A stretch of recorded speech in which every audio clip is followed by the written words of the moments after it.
Including the people who are online. 4, 5, 6, 7. Yes, we got 8. Okay. All right. It is 1:30, so we are going to start. All right, welcome.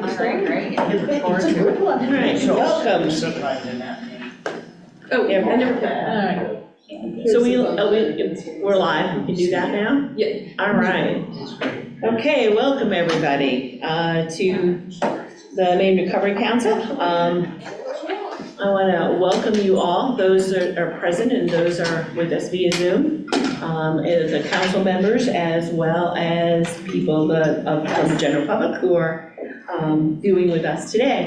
I want to start with people going around and giving a brief introduction so people that are on Zoom can know who we are. So I want to start with, welcome back, Sheriff. Well, thank you. I'm going to start with you. Would you just do a quick introduction? Sure. Good afternoon. My name's Todd Brackett. I'm the sheriff of Lincoln County. Paul Vinsel, addiction medicine physician with Spurwink and the family medicine residency at Central Maine Medical Center. Lydia Krax, I serve in the House of Representatives and represent District 46. Betsy Fitzgerald, representing the county interests. Mary Coyne, coordinator. Pat Kimball, recovery advocate, chair of the council. Haley Tranco with the Attorney General's office. Brendan O'Neill with the Attorney General's office. Chastity Toole from Maine Access Point, representing the harm reduction scheme. Miles Willett from Aroostook County, clinical supervisor, someone in long-term recovery. Bruce Norton, person in long-term recovery, person with mental health challenges, and I'm with the Maine Reentry Network. Thank you. And we're going to start, are those on Zoom? And we're going to start from our international council member, Courtney. Hi, everybody. My name is Courtney Gary Allen. Excuse me. I am the organizing director of the Maine Recovery Advocacy Project and a person with living experience of drug use. I am coming in from Portugal, studying the decriminalization of drugs in Portugal. Thank you for your work. Gordon. Gordon Smith. I'm the State's Director of Opioid Response in Governor Mills' office. I'm only across the street, so I'll try to come over to the meeting. I just want to, that 5 minutes it takes me, I want that to come at a convenient time for you and me. So I will be with you at some point. Okay, thank you. Kina. I'm Tina Thacker, infectious disease and addiction medicine in Portland, Maine. Eric. Good afternoon. My name is Eric Small. I'm the Deputy Police Chief of the Sanford Police Department. I represent the litigating subdivisions. Thank you. Ella. Hi, my name is Ella Capen, and I'm with the Attorney General's office. Thank you. I think that's everyone on Zoom. Liz. Hi. Liz Blackwell-Moore, she, her, and I'm the Director of Public Health for Cumberland County.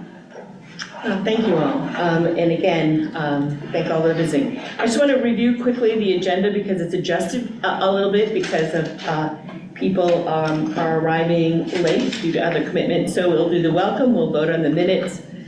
I am going to talk briefly about a request we have for June meeting. Then we're going to do some updates on contracts. Then we're going to do the governance committee. And we're going to then combine the Recovery Council Coordinator's report with programs and grants, then do finance.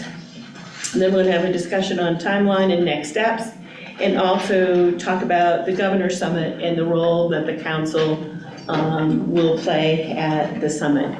And I think I have covered everything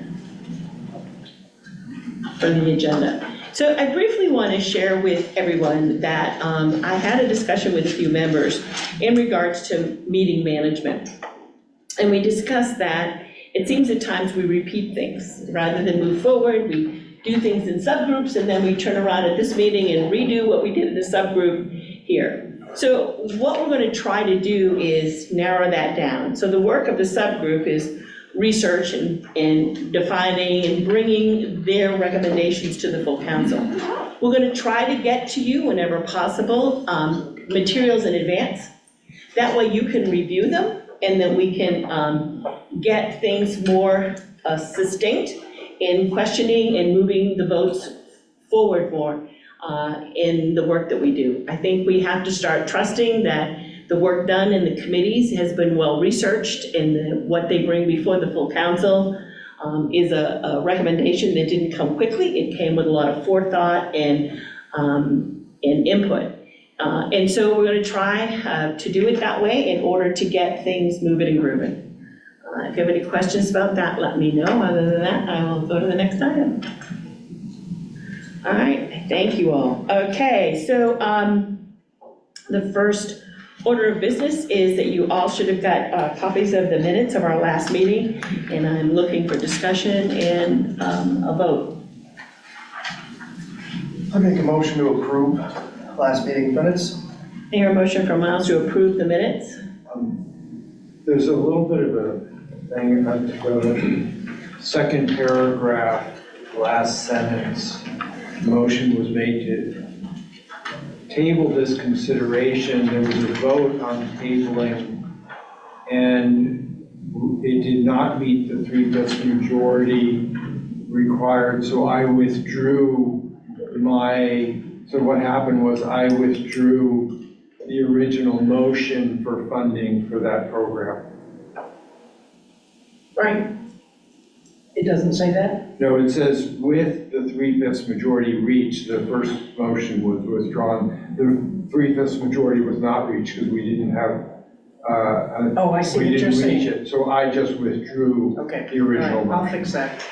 So, Miles, would you amend your motion to accept the minutes as amended from Dr. Benzel? Yes, I make a motion to approve last meeting's minutes with Dr. Benzel's amendment to that, to the minutes. Thank you. Do I hear a second? Second. Paul seconds it. Any further discussion on the minutes? If not, Haley, can you please call a roll? Liz Blackwell-Moore, Yes. Todd Brackett, Abstain. Lydia Kratz, Yes. Joe Everett, Betsy Fitzgerald, Yes. Courtney Gary Allen, Yes. Pat Kimball, Yes. Ben Mann, Bruce Nodden, Yes. Miles Willett, Yes. Eric Small, Yes. Gordon Smith, Yes. Kenneth Thacker, Yes. Chassie Toole, Yes. Paul Vincent. Yes. Thank you. I just want to have just a brief discussion on a request. On May 7th, we received a letter from the peer recovery centers in regard from Leslie Clark, and they're asking that they just like to, as you see from the letter, want to do, share with us some information that would take 5 minutes of our time in regards to what is going on with the peer recovery centers, and I need to know whether you wish to put that on the June agenda. Liz? While I would be fine with this, I have asked if we could have, I think we have other requests on the table for things to come on the agenda, one of which was to have Wabanaki Public Health come and speak to us about the tribal opioid settlement. And so until the things that are on the table happen, I'm apt to vote no until the things that many of us have already wanted to have on the table. While I would happily, I work with Leslie, I love Leslie, I love the recovery community centers. So I can tell you from, I've had a conversation with Leslie, the reason it's the June meeting is because it's time sensitive. So I just, again, but that is the pleasure. I've brought to the table is time sensitive as well, since none of us here know how much what the tribal nations are receiving. And we are making funding decisions without having heard from them about their input and what's happening. So I would say that's been time sensitive, but it hasn't gotten on the agenda. Okay, we can take a vote. I can tell you this is about the concerns of closing of peer recovery centers. But if you want to put it at the bottom of the list, that's up to you. I'm just going to go around and take a vote. There's a request that the council. Pat, there's a couple hands raised. Oh, don't see them, sorry, I'm having eye problems, so, sorry. You can help me, so, thank you. Eric? I just wanted to concur with Liz. I feel the exact same way. Thank you. I also just want to concur with Eric and Liz. I also feel the exact same way. There's pending topics that also, I mean, there's many pending topics. I think we need a list of all of the pending topics, and then we need to sprinkle them throughout our time together. Yeah, so I will vote no on the, I assume a motion's coming. Joe? I'm sorry. Sheriff Brackett. I've been called worse. You're a sheriff, you have. Just to clarify, I see these as two different issues, but it's been a while, right? So I don't necessarily disagree with Liz. My recollection is that that's an issue that Liz brought forward. That wasn't a request we received from the public about to bring something to the council. I'm not saying it's not important or that it shouldn't be a priority. I don't see them as apples and apples, if I understand that correctly, but it's been a while since I've seen those things. Have we had other requests to speak to the council directly that we didn't? We've had some, we've had not. So when we got a letter from the low barrier shelters, we told them they couldn't request money, but they certainly could come here and share their concerns. Then we do have a list of certain things that members have requested to come before us. And for instance, last time we had 1,000 Lives campaign that came to speak to us. This letter came to our email site, to the council site. It came there on May 7th. After a conversation that I had, Leslie had called me. She asked me the best way to do that. I said she had to put a request in to the council, that I couldn't speak for the council, say yes or no. It's a council decision. So we've done it both ways. There's been people we've put off, and there's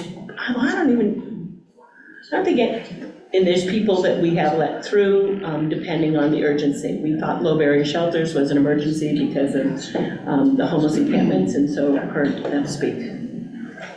Liz? One other suggestion would be to have, seems very related to programs.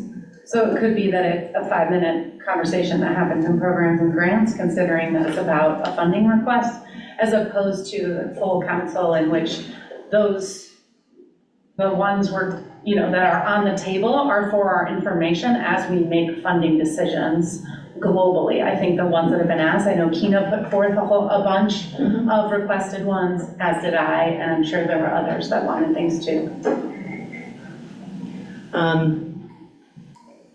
Eric, is your hand up again, or did you not take it down?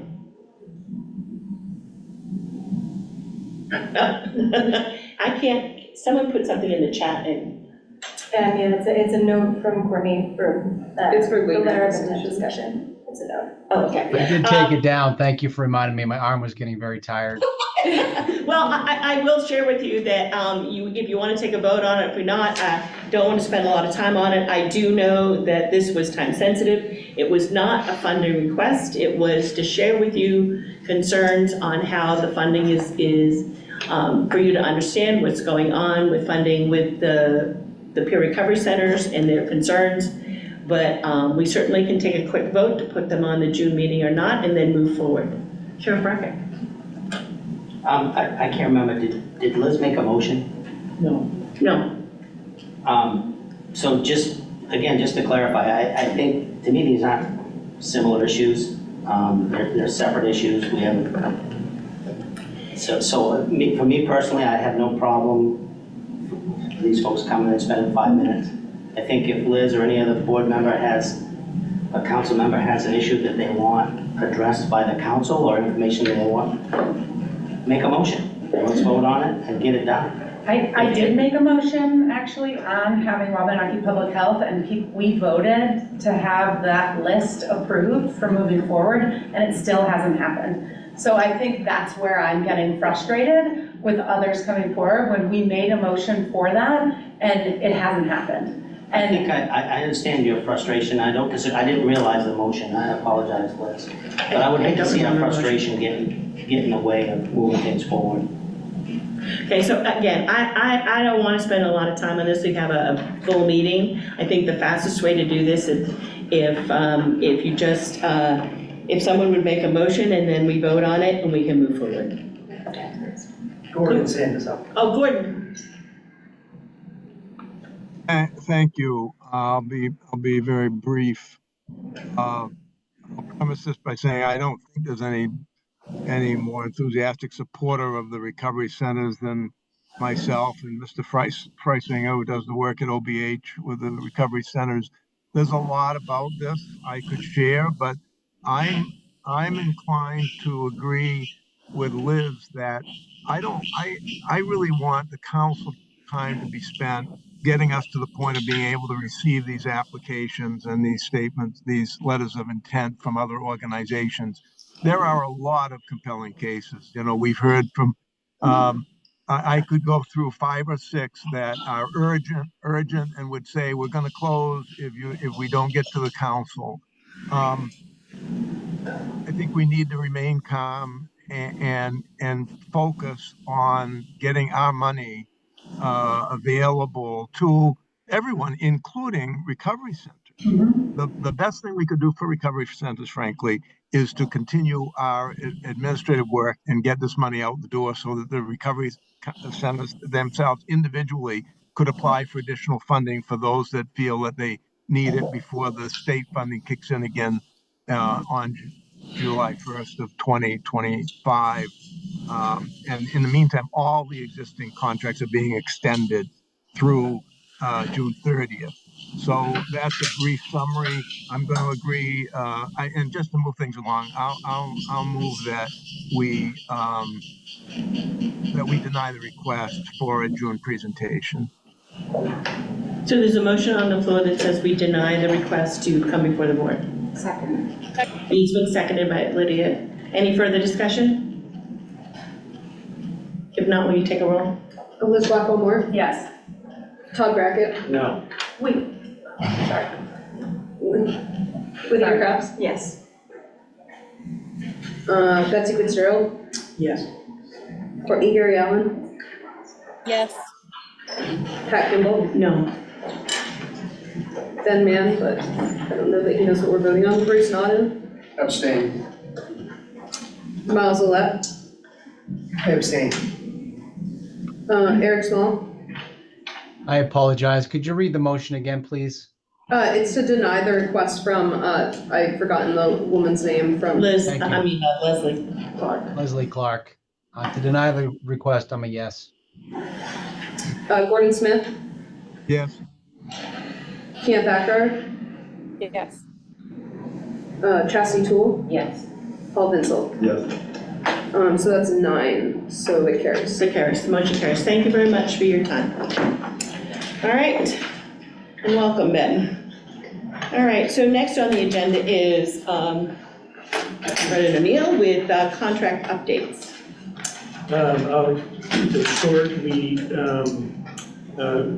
a lot of work last week and had a very important meeting at the beginning of this week to get up to speed my office's new current finance director. Our finance director who we've been working with left our office last month, I think. And so we had a critical meeting earlier at the beginning of this week to get our office sort of back on the same page on getting the contracts done and how that's going to work and what form they're going to look like. Some additional work I've done this week, and I received some promising information this week about that internal work. in light of that internal work, I worked with Mary and Gordon to be in touch with the folks in Piscataquis County, working with the Recovery and Wellness Initiative to work with them to extend the closing date of the building that the council has agreed to fund, so that we can be sure that the contract has sufficient time for review internally, review by the council, review by them, and we're moving forward as quickly as possible. I have all the terms that I need. I've reviewed prior state contracts with recovery centers, put together a template. So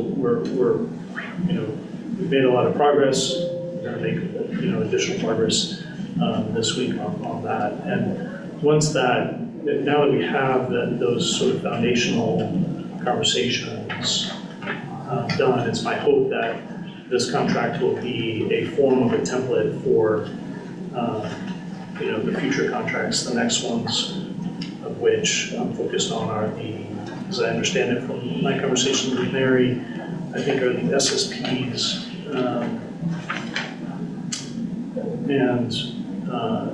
So that's my updated report. Work continues, lot's been done. Thank you, Brendan. Any questions? Were we able to confirm the extension of the closing date, that it's okay? I haven't seen paperwork about that, but it's my understanding from both parties to the closing that they have agreed to extend the closing date. And, others should jump in and mention, talk about that if you want to. I confirmed it with Barbara and Georgia, and Gordon confirmed it with the sellers. They were on the same, yeah. So we are golden. Gordon? You had a question? Thank you. No, I wanted to enhance that conversation just a bit because I'm the person that called the seller, and I can't tell you how cordial this has gone. They agreed to extend the purchase and sale agreement to June 15th. So we still have a lot of pressure on us to get the MOU done and then get the check to them for the closing June 15th. But they were both the buyer and the seller agreed to do that, and it's all gone very well. And I just wanted you to know that.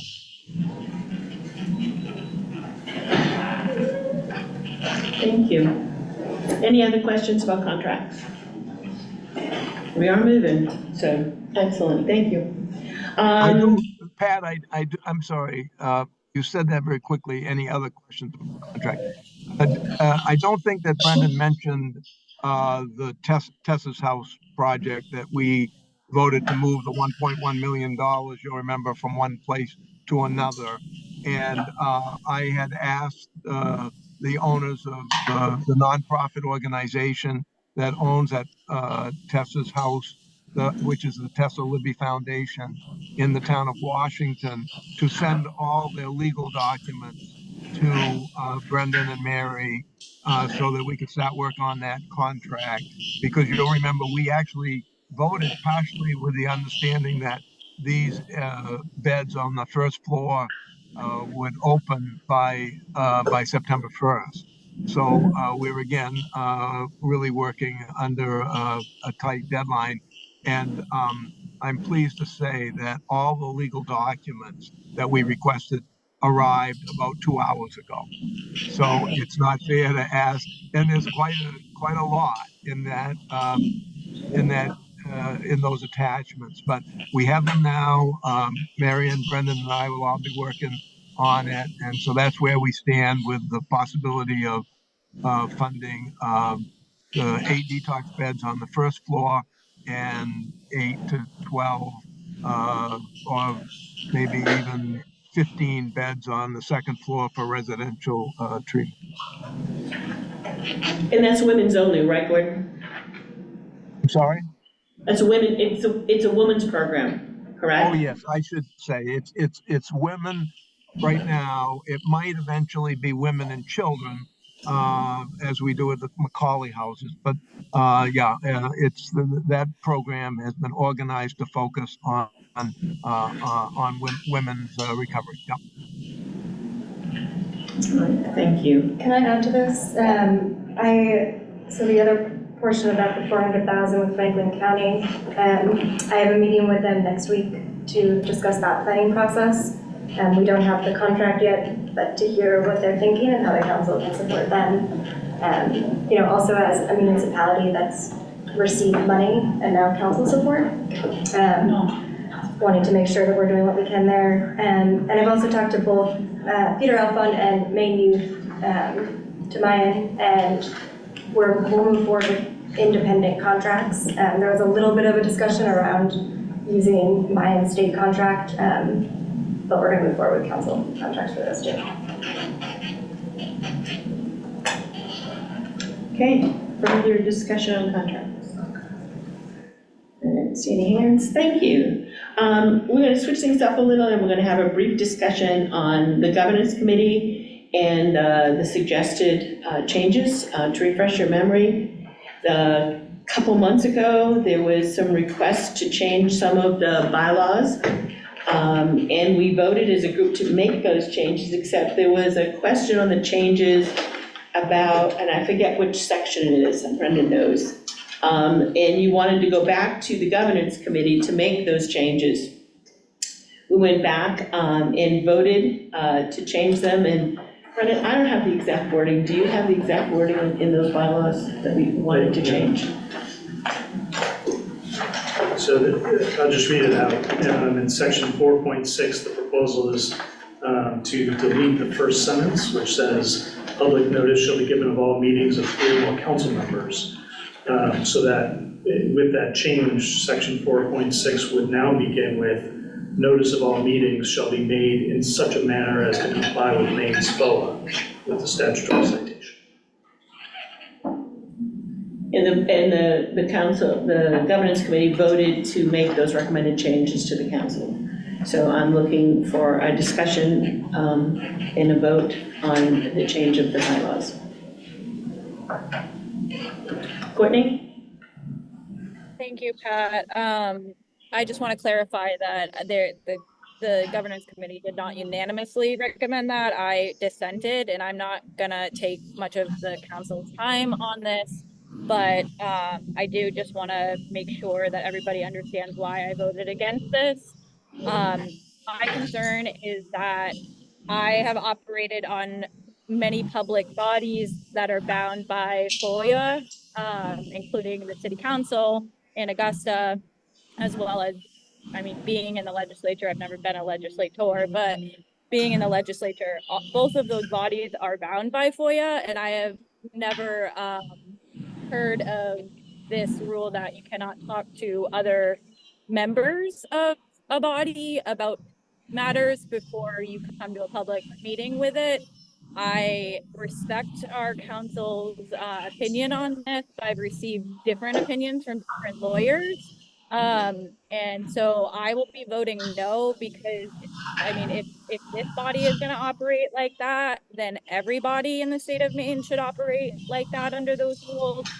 And I would need to see a opinion from the Attorney General on this issue, an official opinion from the Attorney General on this issue, which would impact all public bodies probably in the state of Maine.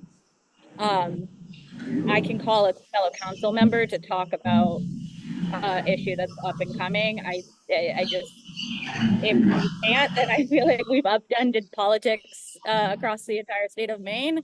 Again, this isn't something, a hill I'm going to die on, but I don't think that a fair case. So I will be voting no on the probably pending motion in a few minutes. Thank you. I have a clarifying question. Would this takes into account council members? Does it take into account people from the Attorney General's office too? Like, could I talk to you, Brendan, Yes. Without appointing, without it, how about Mary? Yes. How about Pat for helping, okay. So FOA applies to the body, the council and the council members, and the body's, deliberations.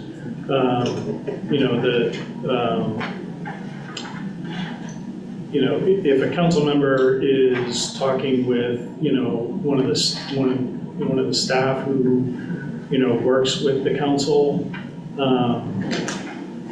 that,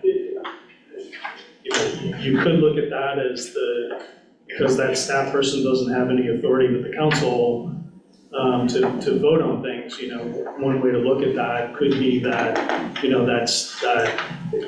isn't going to affect that isn't the council members who have the authority to vote, making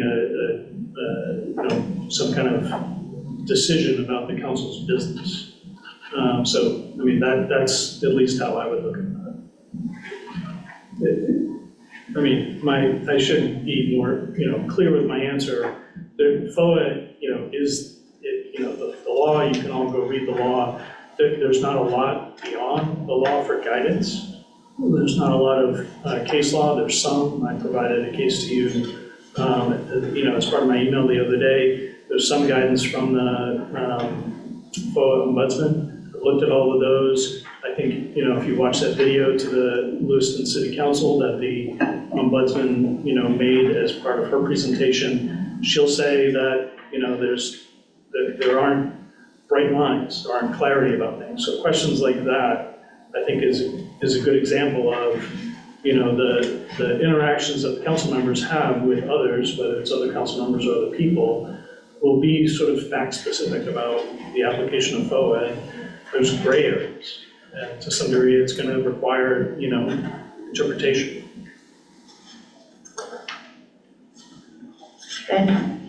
Do we have a copy of the actual changes to the bylaws being proposed?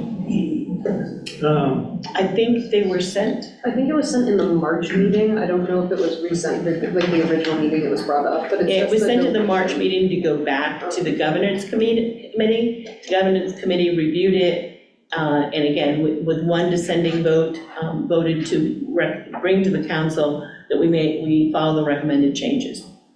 Got it. But the recommended changes are what we are voting on. They weren't changed to the governance committee? Correct. Right.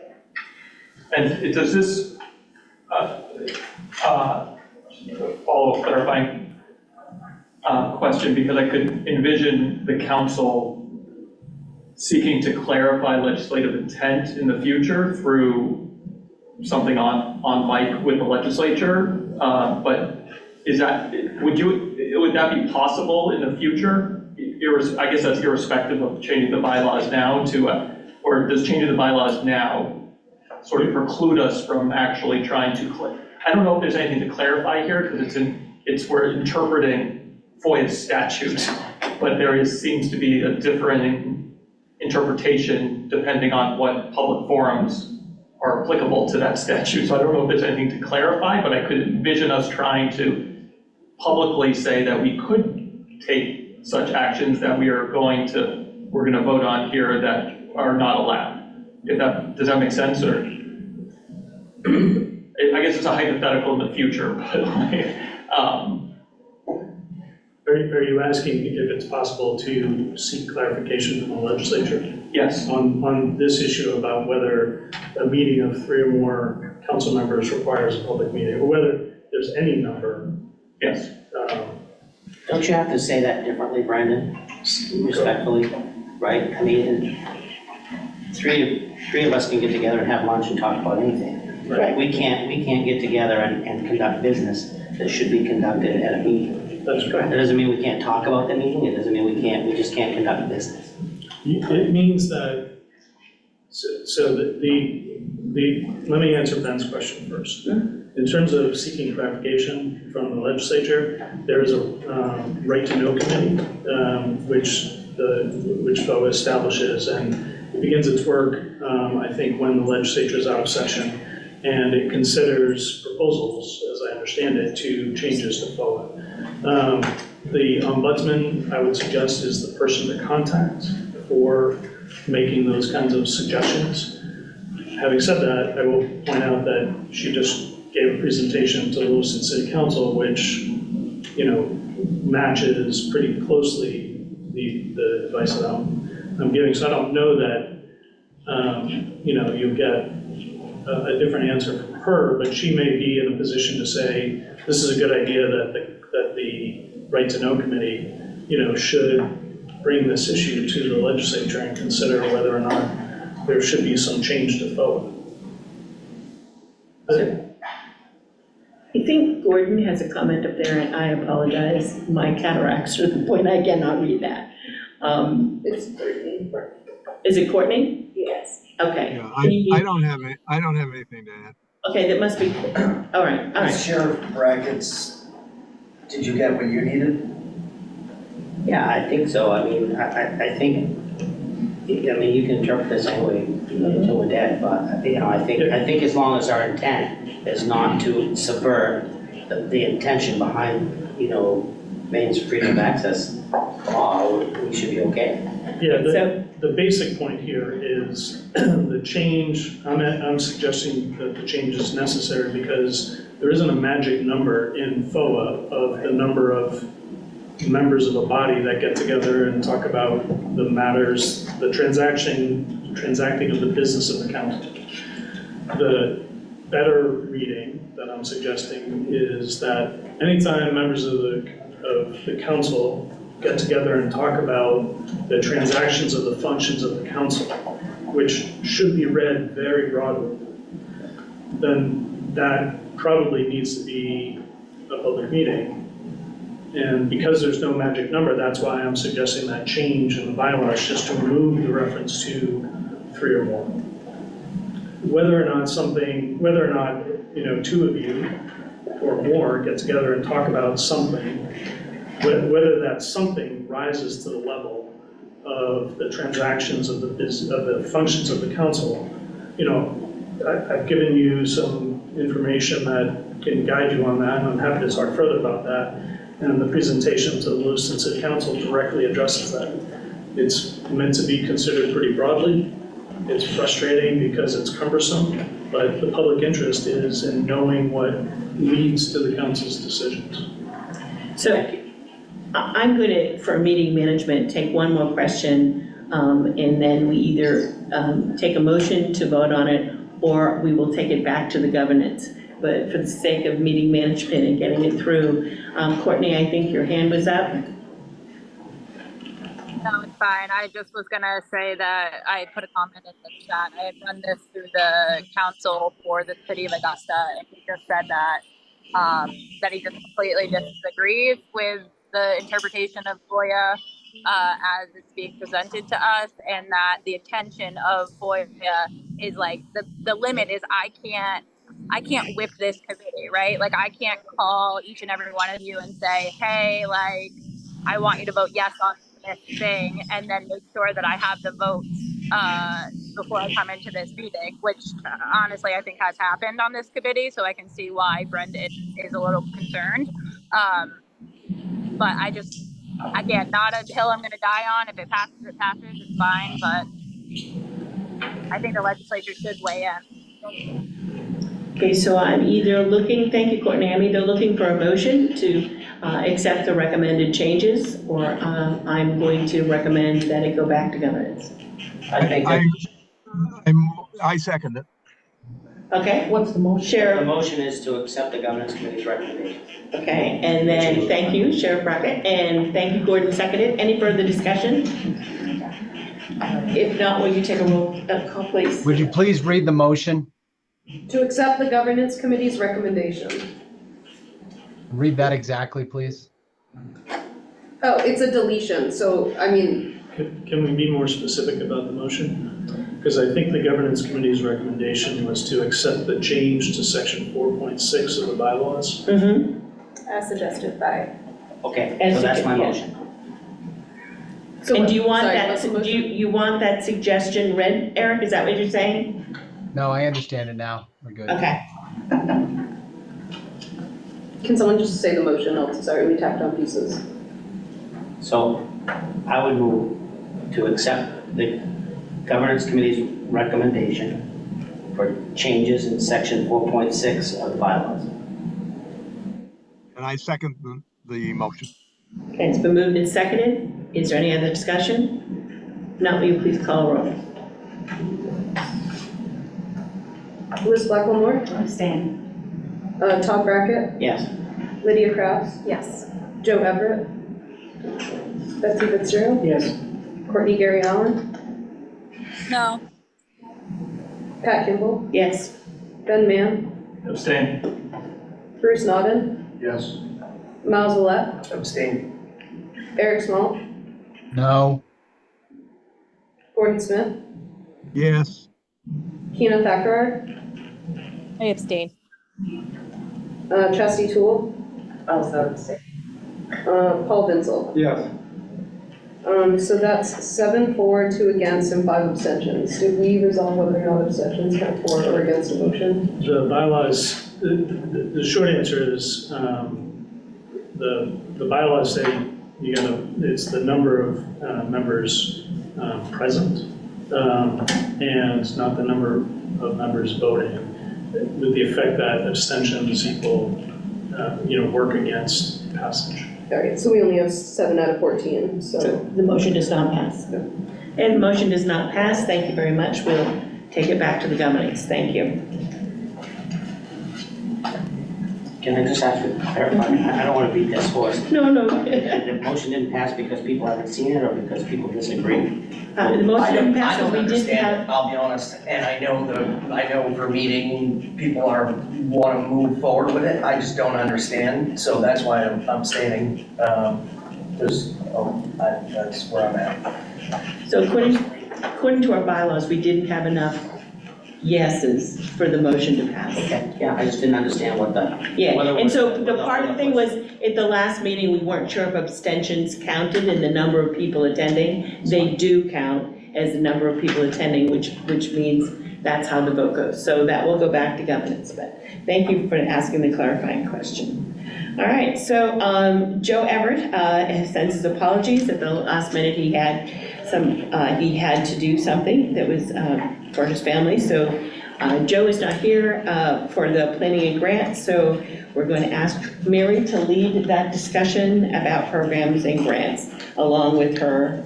We're going to combine her council report with programs and grants. Can I ask a real question? The last few meetings, I've really struggled coming out of a meeting knowing where we are, what these terms are, letter of intent and stuff like that. I don't really understand that. I'm gonna ask that we allow the coordinator to present her presentation in full. And then we ask questions about it so that I can get some flow of what the coordinator is saying. Yeah, I think when you see it's a good, Paul, a question to ask, a good concern. I've heard that from several members. Mary and I have. Mary's done a great presentation. I think that will sort of answer that, as well as Mary and I have spent some time, mostly Mary, with doing a time frame.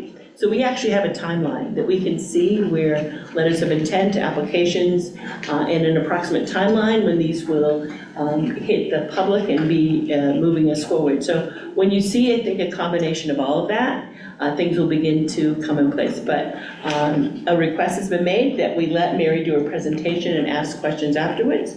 If that's okay with everybody else, we'll move forward with that format. If I hear no objections, go for it, Mary. Great, thank you. If we can pull up the presentation, and follow along. I do believe that a lot of this is like a puzzle, and all of the pieces that we're talking about are very intertwined, and so I can understand how, especially when we get into the nuances, it can get quite confusing. So I'm going to start out with going back to the priority strategies that we discussed at the last meeting. If you'll recall, we went through the first two, which are listed here. those next two slides, please, Haley. Do you want to just take a look? These are the treatment. I just plugged in, but it should be coming in.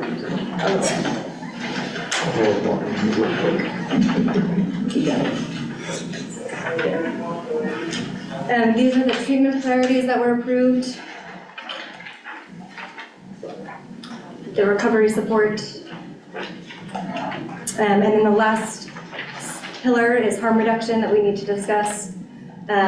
Based on the same process that we discussed last time, the Program and Grants Committee had time to review the recommended strategies. We had a bit of a discussion, and then we determined sort of these final priority strategies to bring to the council for a vote.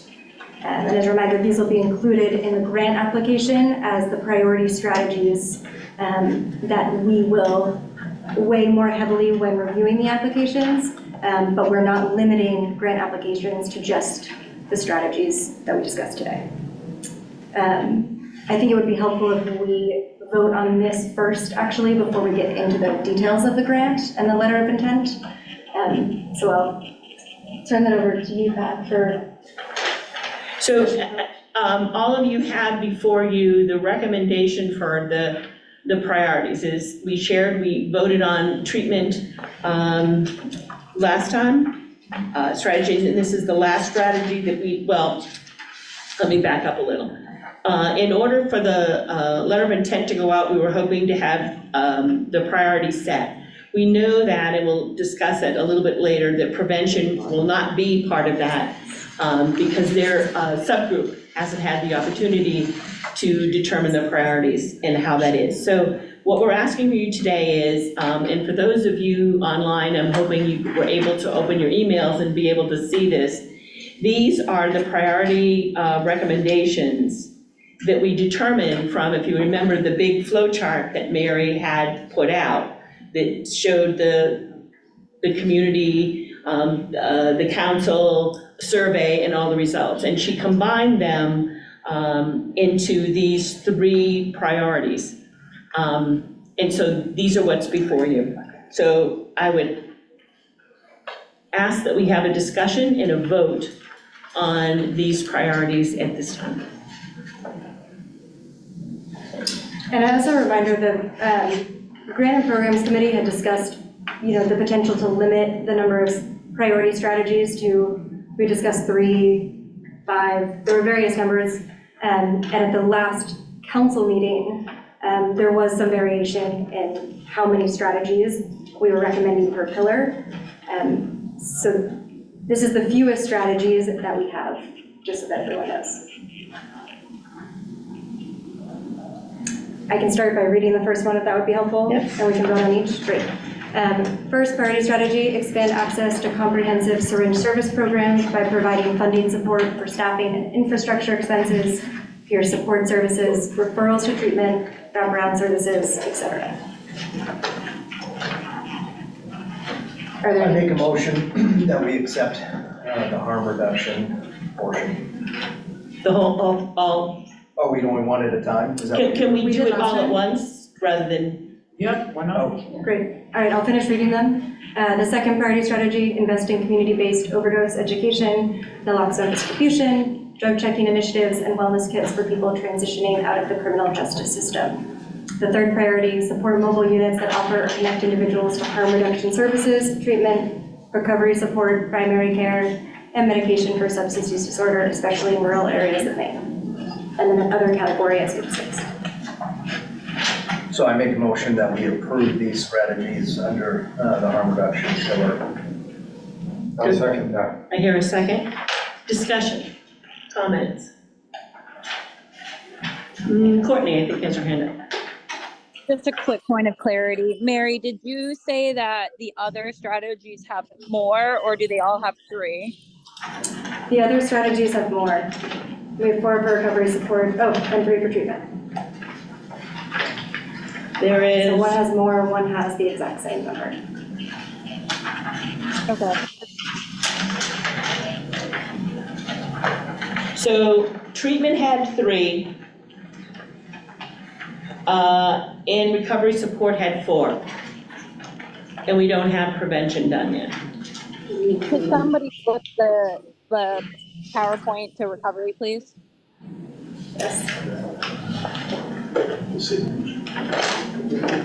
And that was voted on. I don't remember 2 being in there. Well, we can double check the vote, but, Okay.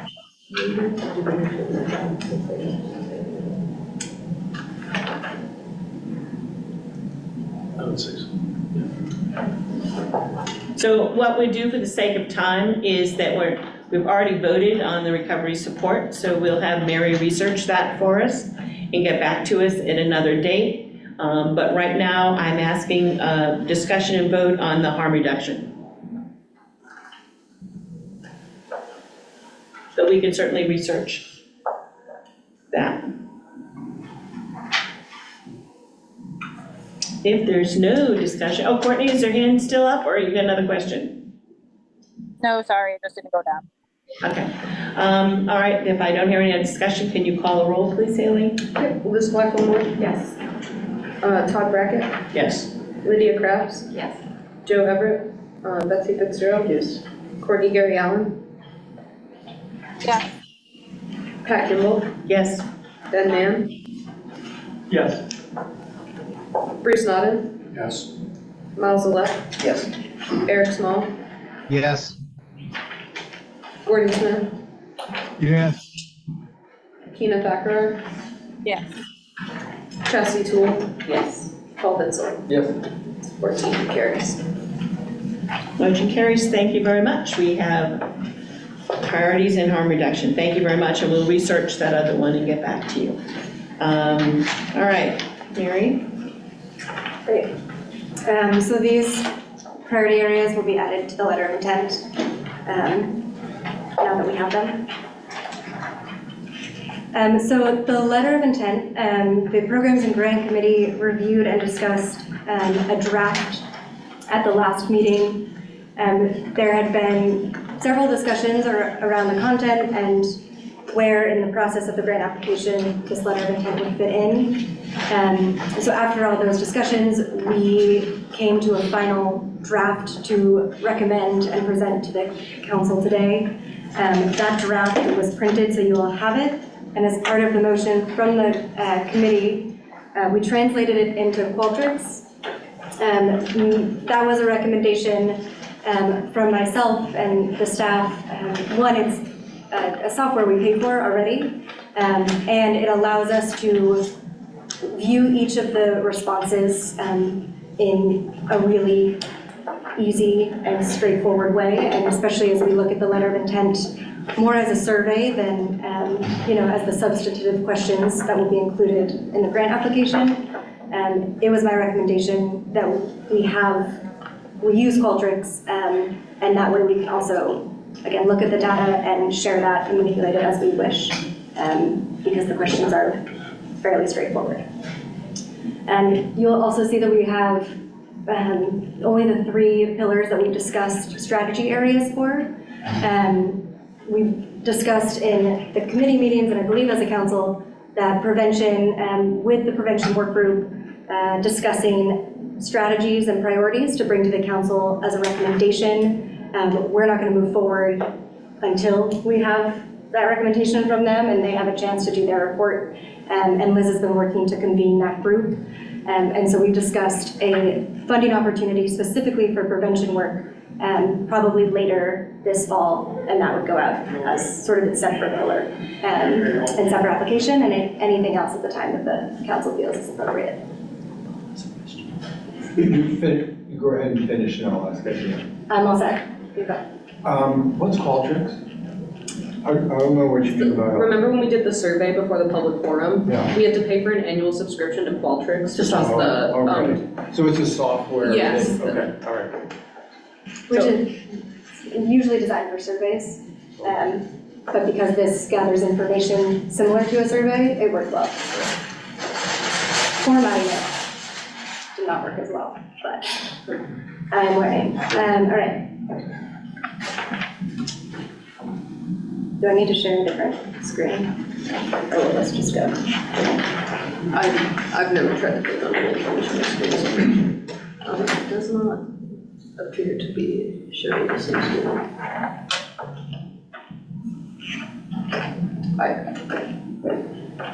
We'll stop the sharing and start. For those on Zoom, we're having technical issues.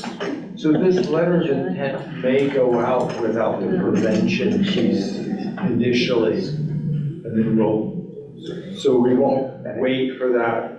Yeah, the discussion was that it's important that it be done right, and we don't want to hold up the whole process because we're really ready to move. So we can easily, once the work group has completed their work and brought it to us, we can quickly get that out. Because we'll already have a method for it to do, and it'll be in this form that Mary's going to share with us. Yeah, can we or will we like put a disclaimer out on that saying like prevention? Yes. Okay. Yeah, later on some of the PowerPoint slides, I have some recommendations for the language around presenting the letter of intent, as part of the grant application process, and some language is included in that as a recommendation. Yeah, which we haven't discussed yet, so we can do that. So this is the letter of intent. Again, it's exactly what you see on this draft before you. You have a copy, a draft copy. Yeah, it's this one. It's this one here. This is a draft copy of what she's showing you how it will look to the public when they apply with the letter of intent. There's copies up there. It'll look like this to the public. This would look like the public. I'm just saying you have a copy here, a printed copy.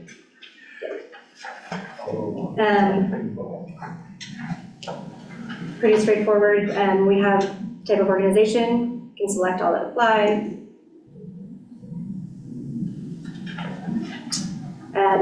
The annual operating budget of the organization. We also have questions around where services are provided, as well as senior leadership or board. Yes, it should be.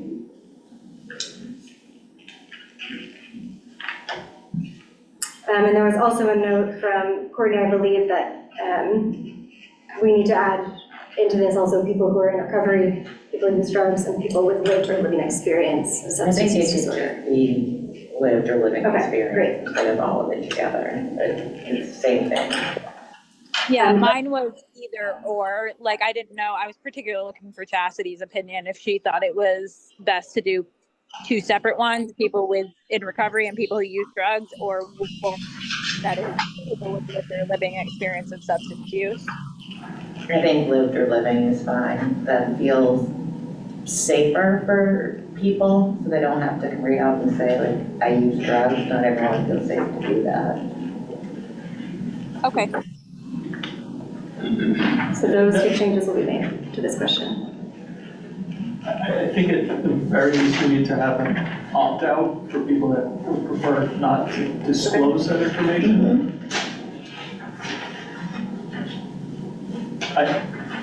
I'm no lawyer, but I also wonder if we can even ask that information. Yeah, yes, we can. We had that discussion at the grants committee meeting, because I had an HR ear in my head. I had HR, and it's different when you're applying for a grant versus employing somebody. This is all pretty common stuff that we have to do often. The HR person was in my ear when I saw her.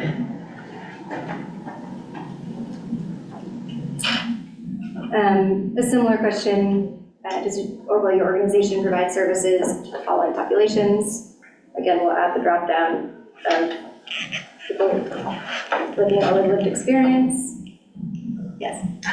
Sorry, I was away. It's okay. Which was really, I recommend right away. You can get away for 3 weeks at least. You should. That's where the tan comes from, I guess. This, I think I understand. I don't want to rehash this whole conversation. I don't disagree. I just, this particular question, will your organization provide services to the following? That doesn't exclude other populations that you might provide services to, just asking specific. Okay. Mm-hmm. And are we comfortable not having the opt-out in this question, given that it is just selecting if these are populations you'll be serving? It does, it's helpful just, I think we ask these questions because we wanna know if an organization is focused in on populations that have been previously not served or are marginalized.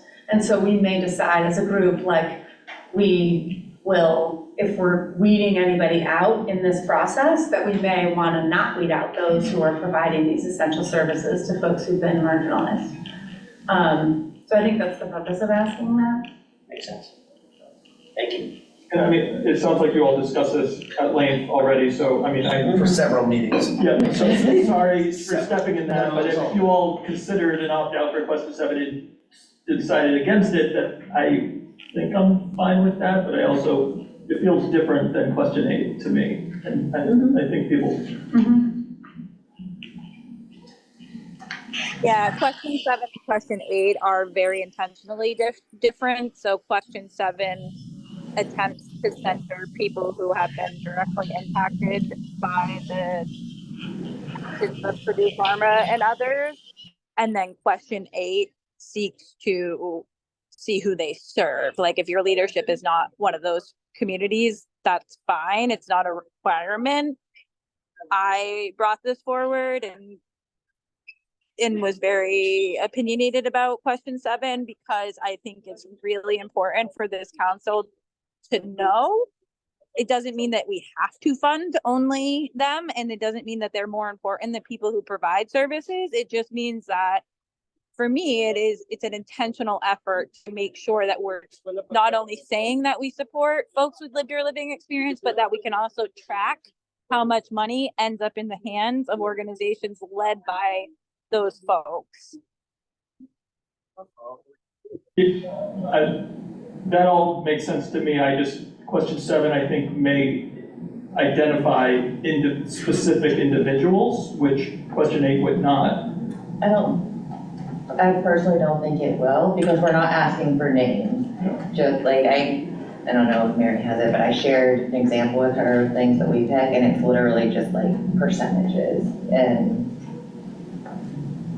just saying that there actually are people who get a seat at the table, not places that say that they do and then don't. So I don't think it's identifiable necessarily.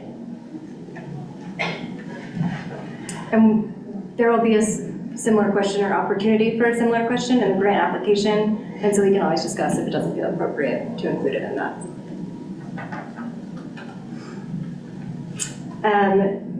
Where does your proposed project plan to provide services? So just to get a sense of, again, what parts of the state we're seeing applications come in from and the people who will be impacted. I'm trying to figure out how to select all. You select statewide, so stay tuned. Has any of the staff or board members of this organization served as a council member of the Maine Recovery Council?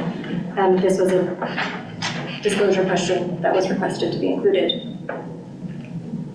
And if you select yes, Name. They want the name. We want the name. Disclose yes, the name. The next question is around, are you currently receiving opioid settlement funds? And there's a follow-up question to that. Let's make sure it's not. Currently, it's written as if you select yes to provide an explanation. I believe Courtney put in the chat that that's not necessary. I also see her hand is raised. I think we had that discussion that it was knowing if they received money from municipalities or other sources of the opiate funds. That I think the grant committee wanted to know that out of curiosity, just showed collaboration. I think that was discussion, if I'm not mistaken. I do believe, because we have, the municipalities would be able to apply based on our current eligibility. The next question is your proposal the result of a local or regional planning process. Similar, if there's any collaboration, this would help us identify that. And then if so, we'll have a copy of that report that would be required.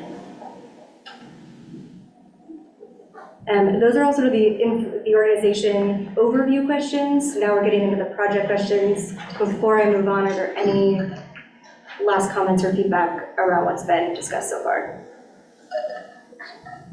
Fantastic. For the project questions, a project overview, project name, total funding amount requested.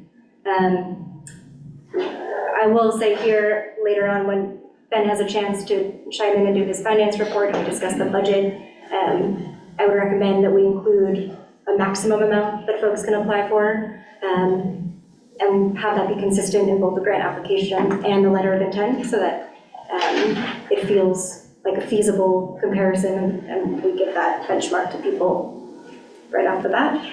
A funding period too, we had this as an optional question. Up to 2 years, we discussed providing funding, but if folks would like it for only one, that option. And then this other, if it's 9 months to see something through, we wanted to also have room for that to be disclosed. Can you go back to the amount of funding kind of thing? I'm assuming at some point we'll advertise, other than what's already posted on the website and stuff, the amount of money that's available this year, all that stuff. We probably already talked about all this. No, we have not, and Ben is part of his, the financial committee report. He will report on that. So we will have that hopefully by this meeting. You will know what that funding looks like. Was there, so my follow-up to that is just, was there discussion at the subcommittee around limiting the size of it? Okay. Yeah, there was discussion at that meeting, and there was discussion at the finance meeting, both meetings, about maximizing, minimizing grants, how that looks, and how to divide the money up between pillars. And so there was discussion on that also. So again, it's going to be reported in the finance committee. And to add on to that, part of those discussions also looked at the letter of intent as sort of an information gathering process for us, so that we could have better informed grant allocations moving forward. Thank you. Yeah. Any more questions regarding this page? I do have one, but did you want to finish? And then I can. If it's related to funding, it would be helpful to discuss it now. It's actually just a really quick comment, but I wonder if putting the funding period first and then asking total amount so that people don't, just so that we are clear whether they're asking for 2 years of the same amount or 1 year of, you know what I mean? If somebody says, I'm asking for $1 million, oh, I could ask for it for 2 years, and then we get confused. Did they ask for 2 million or are they asking for 1 million? So if you ask the funding period question first and then total budget amount, it just might be clearer to us, or some way to clarify that we're asking you for the total amount for whatever period you are asking for that money. Does that make sense? I think we That's just a use the change word, in you use the word like yearly or annual in the question. Oh, annual, or you say, right, if you guys say annual, right, that probably makes more sense. Is this something you do? Ben, your suggestion is to Which is change this instead of total funding amount requested, annual funding amount requested? Yeah, just go like total annual funding amount, So then the order doesn't matter. That actually solves the problem. Yeah. You were probably right, take out total, because if they're asking for annual amount over 2 years, they're gonna double. Do you recommend having also a total amount requested question? Or should we just infer that if it's 2 years, we can double the number? If I'm requesting annually $1 million and I check for 2 years, I would interpret, maybe just me, that's a $2 million request. Yeah, Yes. that's what I think. But you're gonna have to, if you do it that way, you're gonna have to manually calculate the total funding request, Mary. Right. So we should have the question in there. I think it would be easier for just the metrics of looking at it. Can we just add a calculated field that actually, we could probably do that in Qualtrics? It'll just populate it. Okay. Which comes back to my question about if there's a limit, is it an annual limit or is it for that application? Yeah, and hold tight on that. Do you Yeah. want to have that conversation right now? I would prefer to get through this if that's okay. Sure. Thank you. Can I just chime in? I would just wanted to say, I don't know where we landed because I couldn't hear everything, but if we are doing annual, if we can also keep total, only because having applied to a lot of grants myself, oftentimes there's more startup costs in year one, and year two might be different. So that's all. So there will be a more detailed budget in the actual grant. So this one will just, so if you have an actual budget, you would, I'm assuming that it would have money requested in your first year versus second year. So you'd have a 2-year budget request in the grant, and that would clarify that the first year includes startup costs and the second year does not. Make sense? I think that's what we agreed on. Could we change the funding period request question to be more like something along the lines of how long will this funding be used for or something, so that we have that total funding amount requested, and or length of project? That might be. I think length of project for me means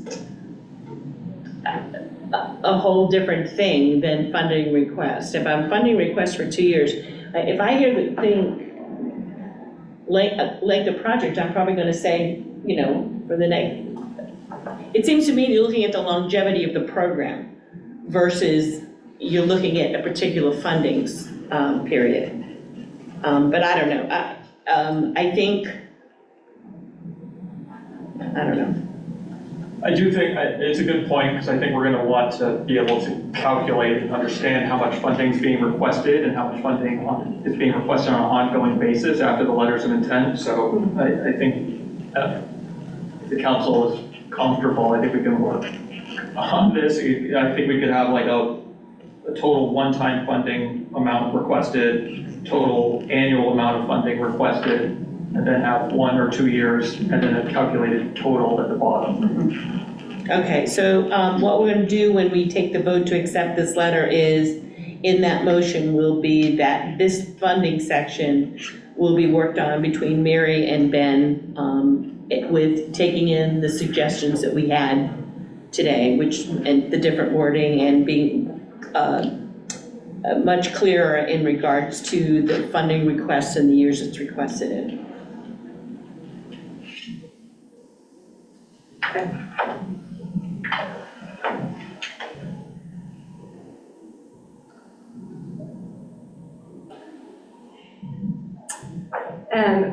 Again, the formatting will be worked on, but this is where we ask folks to select the pillar and strategy. And so the way that it's currently set up is if you choose the pillar, it will then bring you to a question specifically for the strategies for that pillar. So these are the prevention strategies, is that what you meant? I think prevention is great. That was the on my end, yes. These are recovery support. Okay. So I'll work on the back end to make sure this is all accurate, and I apologize. And then, so once you select the strategy, we can just go through it, sort of big picture. Again, with the other option, the Program and Grant Committee also recommended that we have a section where if you'd like to explain why you're choosing that strategy, there's that option, or if you're choosing the other, particularly gives you space to elaborate. And then after that, it asks what approved uses, and these were taken from the MOU, align with your project, and the option to check all that apply. These come directly from the MOU and are from the sections associated with the pillars. And there's not a way to import these, so I feel like I know all of our strategies very well after typing them all out. Just to clarify, are these from the Schedule B or Schedule A?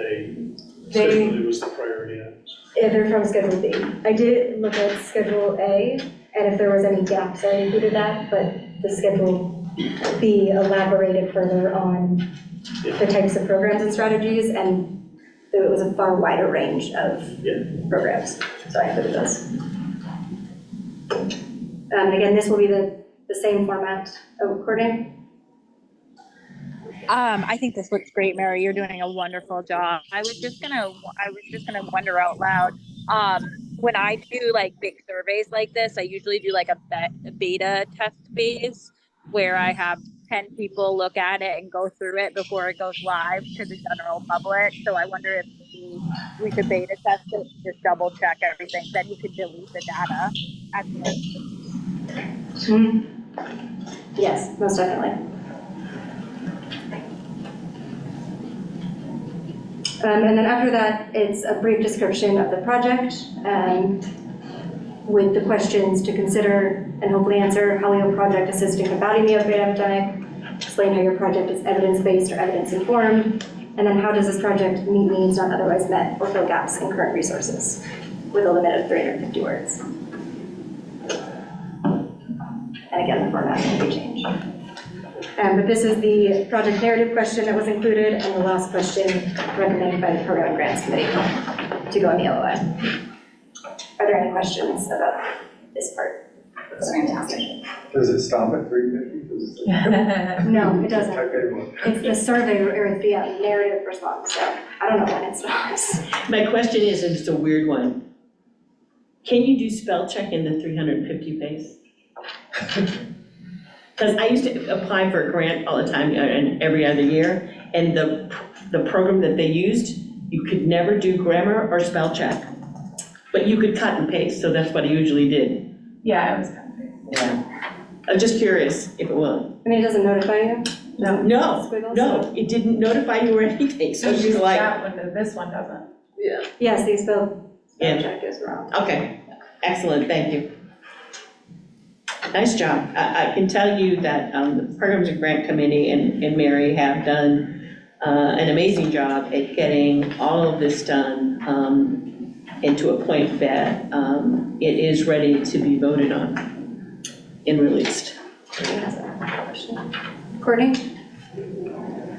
Sorry, one more thing. I just realized that Ben was actually very right about having an opt-out or does not apply question on the lived or living experience and the other 7 and 8.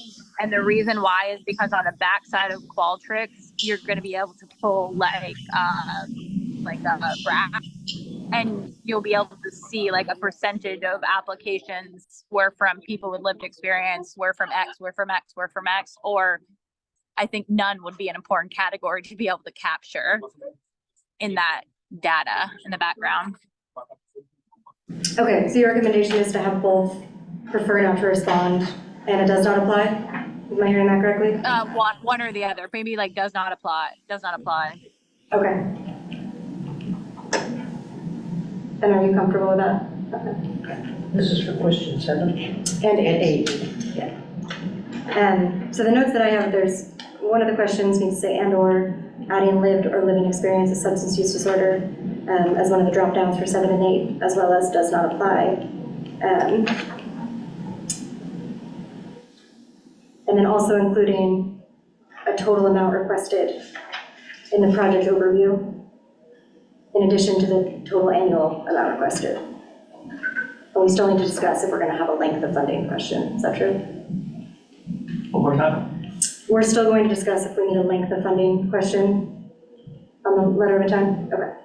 Could it just be total year 1 requested, total year 2 if applicable requested, and then project total? Yes, that works for me. I like that. Okay, so total amount, year 1 total, year 2 total project. Yeah, but year 2 if applicable. Liz?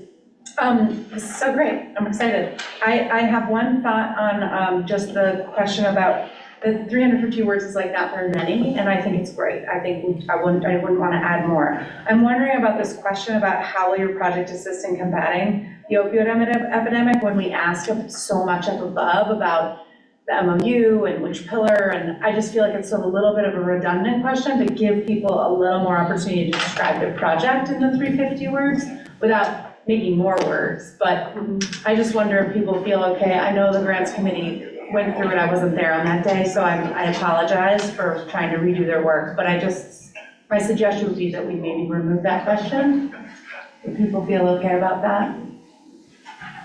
I think when I look at it for me, and it's maybe just me, I don't have, okay, it's just a suggestion. I don't think they have to answer any of those questions within the 350 thing. It says here, provide a brief description of the project and consider the following questions.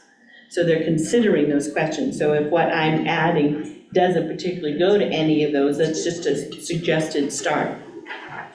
But that might just be the way I'm interpreting it.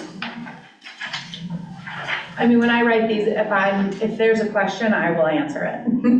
That's like in my thing, it's like Grant 101, I'm just like, there's a question, I will answer that question. My project will assist in combating the epidemic by, and I just feel like we've already asked them that up above, and only just to give them more room for their description of the project.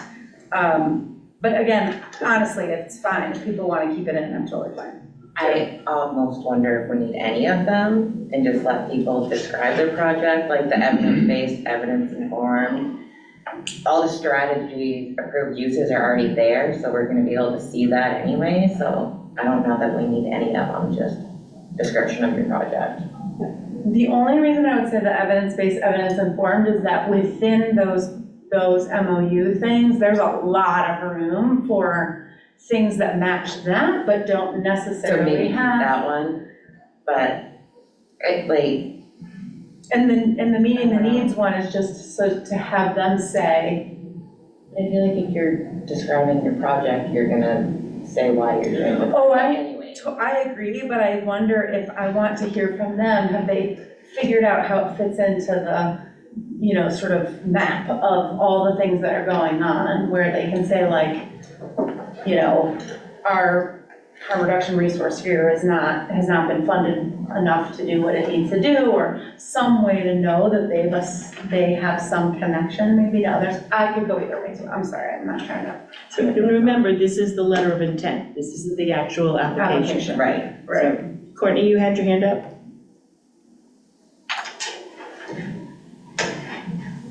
Oh, sorry, it doesn't go down. Sure, bracket, no problem. Just a quick follow-up question. Did you guys have discussion around, what about, nobody will be discouraged by any of those questions if in their application, if, like, I'm just thinking of, if I'm a small project and I need $2,500 for transportation costs to get somebody to, a harm reduction site or prevention or treatment, whatever, one of the pillars, am I gonna be discouraged by trying to figure out how's that evidence-based? I mean, you can obviously make the correlation to the treatment or whatever they're doing, and I don't know, maybe I'm overthinking it. I just don't want to discourage people from, if they have a new project. Well, I think it's the pillars have all laid it out. So. We used to use the word promising practice that you could add to it. I think that most people that are applying for the grant, whether they're a small organization or individuals, I think they'll be able to, if they're applied for grants before, it's not an odd question or a question they're not used to answering. I think you'll find that they'll be able to say that. I don't know, it's up to the group. Paul and then Bruce. Did this go through the grants and project? This went through the grants and project? All of this, Okay. this was what was approved at the last grants meeting, to come here for approval, for full approval from the council. Bruce? I just think that, I'm thinking about people that don't necessarily apply for grants very often or never have before. I think this additional guidance with those three pieces are not a bad thing, and I kind of want to honor what the grants and programs committee has come up with and follow that guidance. Yeah. But, we take it for granted. We apply for these things all the time. We know what we need, what things we need to hit when we're applying, but I think many of these folks need a little bit extra guidance. And to be consistent, whether it's folks that have applied for a lot of grants in the past or people that have not, this is going to be the language I feel very comfortable. So how about if we just nix those 3 questions and state there,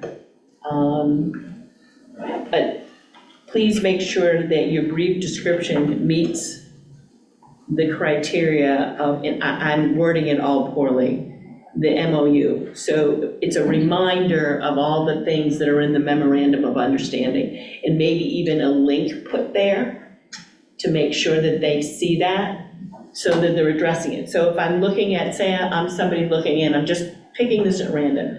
So I'm looking at, I'm from Aroostook County and I'm looking for money for transportation. I may not be able to answer that it's evidence-based, or whether that, but I do know that in the MOU, transportation, I believe, is in there.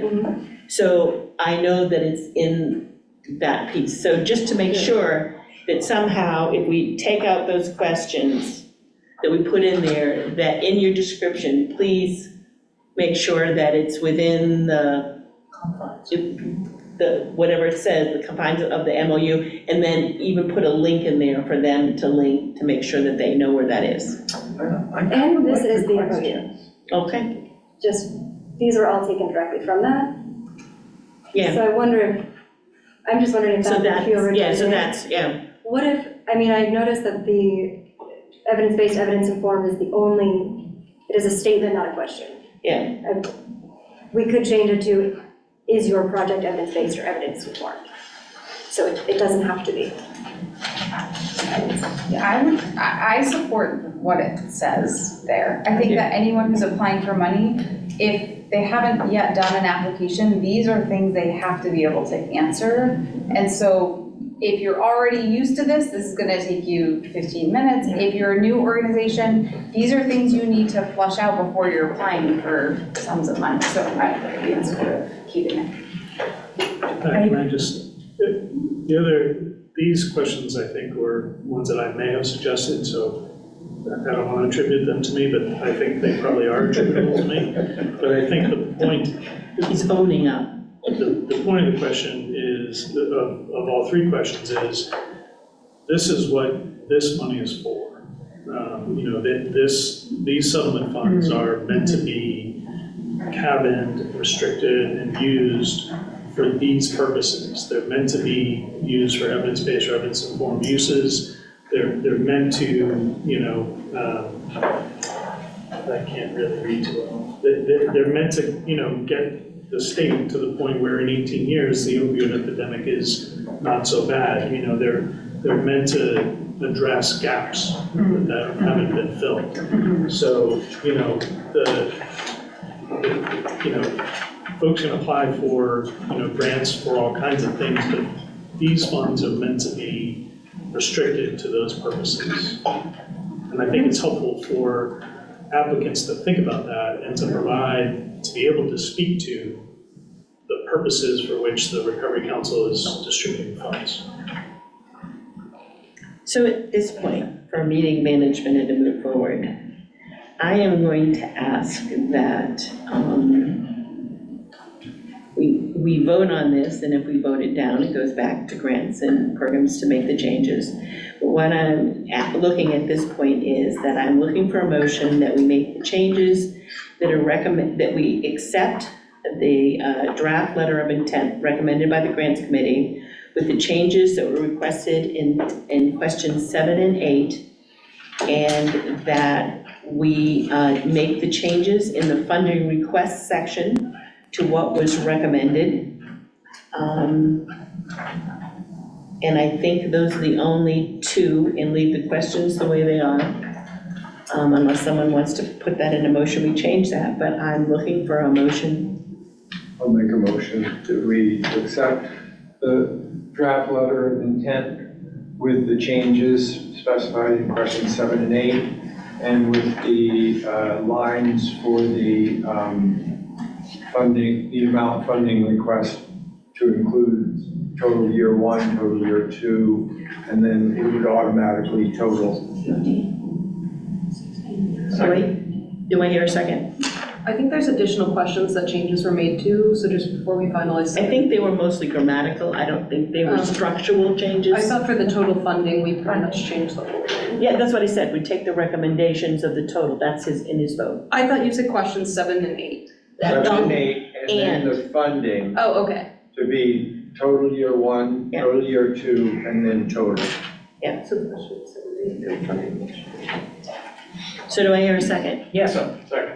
oh, It's been moved and And seconded. Do we have any discussion on the letter of intent? I have one more piece. So I need to figure out how to say end survey and let people know that. I will figure that out. what's wrong with what you just said? End. Survey. That if they press, yes, I just don't know how to do it. Oh, I gotta figure out. They have this, so this is an end of survey, which I can't read. played around with.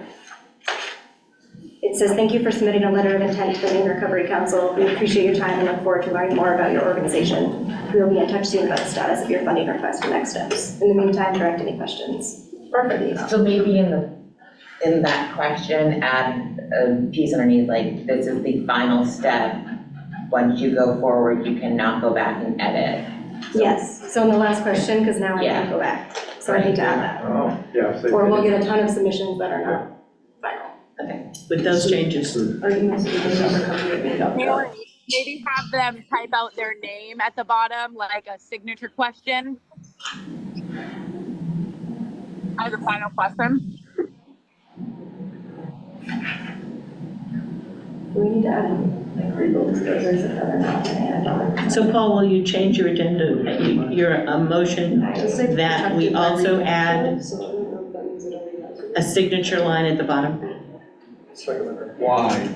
I don't know why you need it, but. Do we know if it's No, I think we solved the problem. I think just a finish box. Okay, Or finish, yeah, somehow in bold it says this is the last finished. question. Thank you very much. Or submit. Submit. Are people able to Okay. save and come back to it later, like midway through the survey? Yes, I added that. Okay. But once you submit it. Okay, so we have a Just on motion that last and a one. second. Any further discussion? I do have a question, a simple one. Okay. I think, and I'm hoping that it's probably answered in the 5 minutes it took me to come over. So this is all electronic.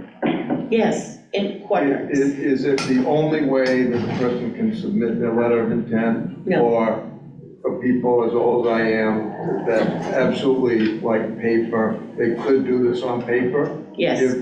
We probably won't get a single one, don't worry about that. But that's, it's an alternative. Yeah, it'll be in the instructions, Correct. that if you do not want to do it, online, here's how you submit it, in writing. Yeah, that'll be in the instructions. I also want to mention, I would propose changing it, learning about your organization. I think it should be about your project. That feels good, and that is not our email address. Okay. So I have a motion, I have a second. Any further discussion on the letter of intent? Seeing none. I see none, I'm looking up. You call a roll. Yeah, who seconded it? Paul? Ben. Ben, thank you. Liz Blacklemore? Yes. Todd Brackett? Yes. Lydia Kratz? Yes. Joe Everett? He's here with us. Betsy Fitzgerald? Yes. Courtney Gary Allen? Pat Kimball? Yes. Ben Mann? Yes. Bruce Nodden? Yes. Miles Alette? Yes. Eric Small? Yes. Jordan Smith? Yes. Tina Thackrar? Yes. Chastity Toole? Yes. Paul Vincent? Yes. That's 15. The motion carries. Thank you very much. We have a letter of intent. All right.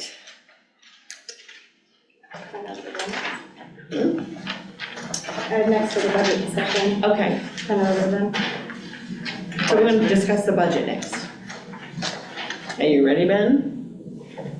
Do you prefer that we start with the questions related to the letter of intent and the application, like the max amount and whether we're publishing the amount, or do you want to read out from the finance committee? Let me do a readout because I think that might inform some of those discussion items.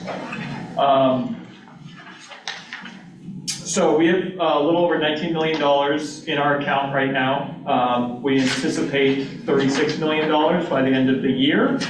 That is the total amount, so any encumbrances and contracts and payments will deduct from that total of $36 million. And that $36 million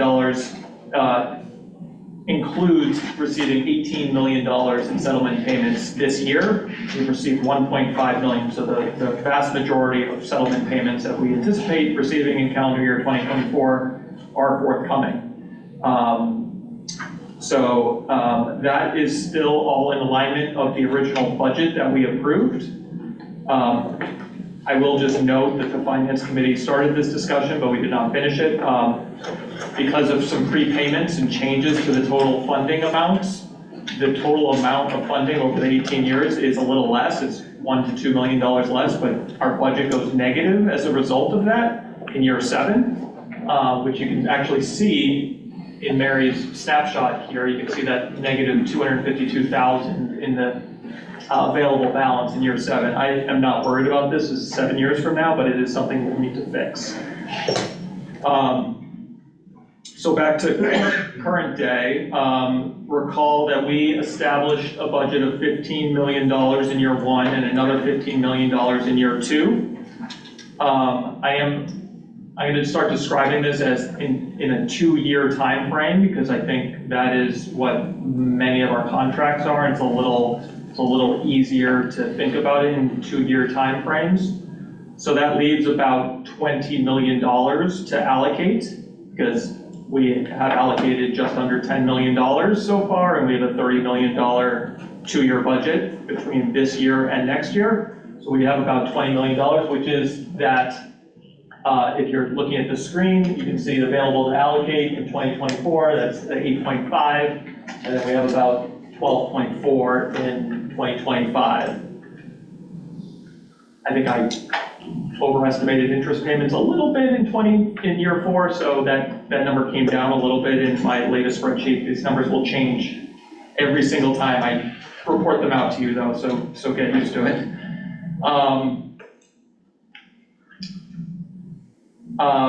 So I think that provides a pretty good summary of where we're at financially. I will just do a quick readout from in the Finance Committee, just so you know what we're up to. We reviewed the operational plan for contracts, and for the Scataquist Recovery Center and some of the other contracts. We went through that in detail. We reviewed the grant budget template, which we will talk a little bit more in a second. And we also reviewed indirect rate and overhead rates, and tentatively thought 10%, a flat 10% for indirect rates for contracts made sense.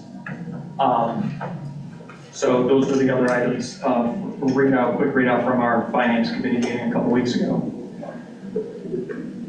Questions about that before I sort of dive into how we are applying this budget to the application and letter of intent?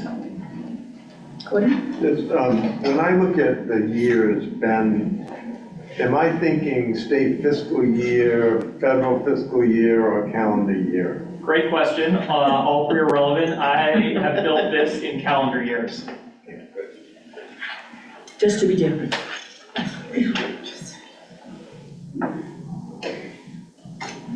Other questions? Okay, so we have, our budget suggests that we have $20 million right around there available to allocate. So I think that is, so we have the most pressing question for us is how much we want to make available in the upcoming application window, acknowledging that we also, which sort of forces the conversation of how much per pillar, because we know we aren't including prevention at this time, so we need to set aside for prevention. So we had a brief conversation about this at the Finance Committee. We acknowledged the $20 million. I would put forward that we have a target amount of 16 million, 4 million per pillar for the upcoming application window. That would be So 12 million for what we're about to do for harm reduction, treatment, and recovery, and then another 4 million for prevention when that application window goes online this fall. And that will allow us, and I think that 16 million is a very tentative number. If we have a lot of good applications in this window, we might want to allocate the entire amount, preserving some for prevention. If we don't, we're gonna, I think this conversation needs to, I'd like to hear feedback on, and especially if the Programs and Grants Committee has considered this, we want to know if we're planning on having another application window in early 2025, for example, because if we allocate all 20 million this year, we won't have anything to allocate next year because we have that $30 million is a 2-year budget and that is inclusive of 2025. This gets confusing and it's hard to explain, but are there questions about that? Just an easy one, Ben. The 20 million or 16 million, you've already set aside the 9.5 million that we've committed. That's off the table. Yep. And we did that relatively per pillar. Okay. Thanks. I think the council voted to also have innovation as a second application process, so you'll have to set aside money for innovation. So I think somewhere, and I can't remember whether it was grants committee or finance, that what we were looking for is that we would divide the funding up equally amongst the pillars, with the caveat, as Ben was saying, that if we had grants that came in that we thought warranted or didn't have enough grants in a pillar, rather than put that money and not use it, that the council had the authority to move that money. The intent is to do it equally, yeah. But again, depending on how things come in, we also want to be able to be flexible with that as we look at what comes through, because we have no idea. When we discussed that in the finance committee, we agreed and we felt that if we were going to deviate from equal in each pillar, that would be voted upon by the entire council. Correct, that was it. I knew there was something, yeah. So I mean, I actually think the 4 million per pillar this year, up to 16 million allows, we still have 4 million left between 24 and 25 to get up to that full amount that we have available. So that we could take that for the innovation, or a portion of that out for the innovation, and still be able to, I think it needs to be informed by the quality and the number of applications that we get in the application review. So I think these are guardrails, not like hard and fast rules that we're going to be applying. And there was some discussion also in regards to saving a little aside if we needed support. If we need to hire additional staff to support, that we have the funding available to do that. Again, depending on what comes in, we don't know whether we have the capacity staff-wise to manage it. Gordon? But did we answer Haley's question about the innovation pillar? Are there really 5 pillars? We count, are there really 5 pillars? We were gonna put out a separate innovation grant proposal, from what I remember. I thought so. That didn't fit under the 4 pillars. Let's not call it a pillar though. Yeah, it wasn't considered, it was like an extra. It's not considered a fifth pillar. thing. I believe we discussed looking at the letter of intents and then seeing if that felt like it was needed based on those responses. And if I remember right, one part of the discussion was we really didn't have a definition of what innovation was. And that way, how could we set aside money when we really didn't know what innovation meant? So it needed a lot of work, so we sort of left it out. I see Courtney's hand up. What I remember about the innovation pillar was, I believe the original intent was to capture anything that wasn't going to be a priority of the council. And then we added other to all of the priorities. So in my mind, the innovation pillar is a kind of a moot point. If you're going to allow people to apply for anything else that wasn't prioritized under the current LOI discussion. I could be wrong about what that intent was, but that's how it was in my particular brain. And I wonder if maybe we send this back to the grant committee to discuss.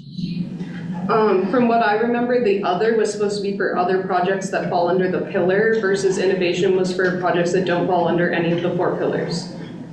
Yeah, and I think at this point, for the sake of this application and this process, I think the whole idea of innovation piece needs to go back to programs and grants, and they need to filter through it and really talk it over and then make a presentation. But I don't want to hold up anything in regards to that. So I think that suggestion to pull it back to programs and grants committee for a more defined piece of what that means works for me. I agree with that. And just a little bit more context, because I think the point that you made, Pat, is a good one. I just, we're gonna be in this balancing act of wanting to push funding out and making sure that we are staying within our budget and are funding the priorities we want to. But just that 16 million of the 20 million is also informed exactly of I do think we're about to get a lot more workload here for the council, and I think we're gonna wanna hire someone to help process and create and monitor all the contracts that are gonna be going out in the grants. There's the timing aspect of the incoming settlements, right? We're expecting $18 million more this year. We don't have it yet, so we just want to take that into consideration. We need to change our full budget because we're getting less money overall. And I do think we need that consideration of how often we want to run application windows. Are we going to do this annually? Are we going to do it multiple times a year? Or are we going to do it as needed? So that's another question that I think we're going to have to answer. But I think targeting $16 million of which is below our total amount, sort of allows some flexibility for all of those discussions to happen. Thank you. I'm going to answer. Joe's going to have his hand up for a while. Sorry, Joe. Welcome. Oh, no worry. Can you hear me? Yes. Sorry, Ben, if I'm commenting on a line, but it's kind of hard to follow. So my concern is about the set indirect of 10%. Many organizations have federally negotiated indirect rates. So that's a concern of mine. I don't know if I missed anything or if it's a set. Is it actually? Can you say a little bit more, Ben, about that? That's my concern. Yeah, I think, so we did acknowledge that certain organizations are going to have federally approved rates. I think we were going to follow up on it. We weren't saying it is 10%. We were saying tentatively it perhaps should be 10%. Wanted to understand the implications of that. I think this council is statutorily required to stay under 15% admin costs as well. The settlements require that no more than 50%, well, 85% of the settlement money go to a payment. And so the 15% and the number changes per settlement is a number that we have to watch. And that number applies statewide, nationwide, and cumulatively over the total years of the settlement. So it aggregates and, can get, it can become something we have to pay close attention to. Because okay, great, thanks. Thanks for the clarification. And yes, I remember the 15%, Brendan. It's just, it's hard. I mean, organizations will take a loss, and I mean, that's I guess our decision if we apply for the money, but I think it's just hard to have a set rate if people have a federally indirect rate assigned. But thanks for the clarification. Thanks, Joe. Are there federally negotiated rates over 15%? Is that yes. Okay. Some are significantly over 15%. So we just have to watch that and really make some decisions. That doesn't have to be. I mean, I have no idea what TOA is. I think some are 30, 40% overhead indirect rates, but also, I mean, DHHS gets grants that it prohibits any admin as well. So there's, it's all over the map. And part of that, I think TOA's rate is currently less than 15, and I think with as a community action, I think the feds really try to keep us between 13, 14. Yes, Ben's right, they are often higher. Is there's nothing in the letter of intent, though, that we've done that deals with indirect, is it? There's not, but there will be in the budget for the grant application, so. There's nothing, but this really requires a discussion. It is a discussion that's, time about, and so we should just put it in the parking lot for now, so that it doesn't need to hold up what we're doing right now. We know eventually, a couple months from now, we're gonna have to come to it. Yeah, we have to make that up, but that does not, again, that decision won't be made today. The research needs to be done, we need to know the impact of what we're saying. And again, we know that larger organizations, we don't want to exclude them. So we want to look at how that works out, but correct. Yeah, I mean, CHHS, we don't have a choice. We have to follow Code of Federal Regulations for receiving federal dollars. So like federally approved rates are like automatically paid through grants when they're allowable, but we have more discretion here at this council for a lot of things, which makes some decisions harder because we have fewer rules to follow, I think. The university's indirect rate is. Don't get me started. Don't even show you. It's high. So, Isn't Brendan saying we do have rules on this? there are some restrictions, yes. Okay. But not applicable for federal dollars, which most of these rules are created because you're receiving federal dollars. That's not like universally true, but these indirect rates are established because of the pass-through of federal dollars and how states implement those requirements. Yeah. But that's not applicable, to my knowledge, for the Maine Recovery Council. So for the sake of moving on, we're gonna put that admin piece where it is to be filtered through for the finance committee to come up with some recommendations. But I am at this point looking to think, do you want to take a vote on the funding that you want per pillar? Do we need a vote on that, or are we just in agreement? Well, can I just ask a question? With that regard, I listened to Ben talking about 16 million, something like that, which makes sense to me, but can we set that now? I mean, does that mean there won't be any applications next year, or applications next year will be for 26? Is that, and if that's the case, will we make sure that that's really clear to folks when these letters go out and stuff? So if we're not gonna receive any applications now are just for money that. For up to 2 years. Yeah. But my understanding is that some of that money will go out this year. Mm-hmm.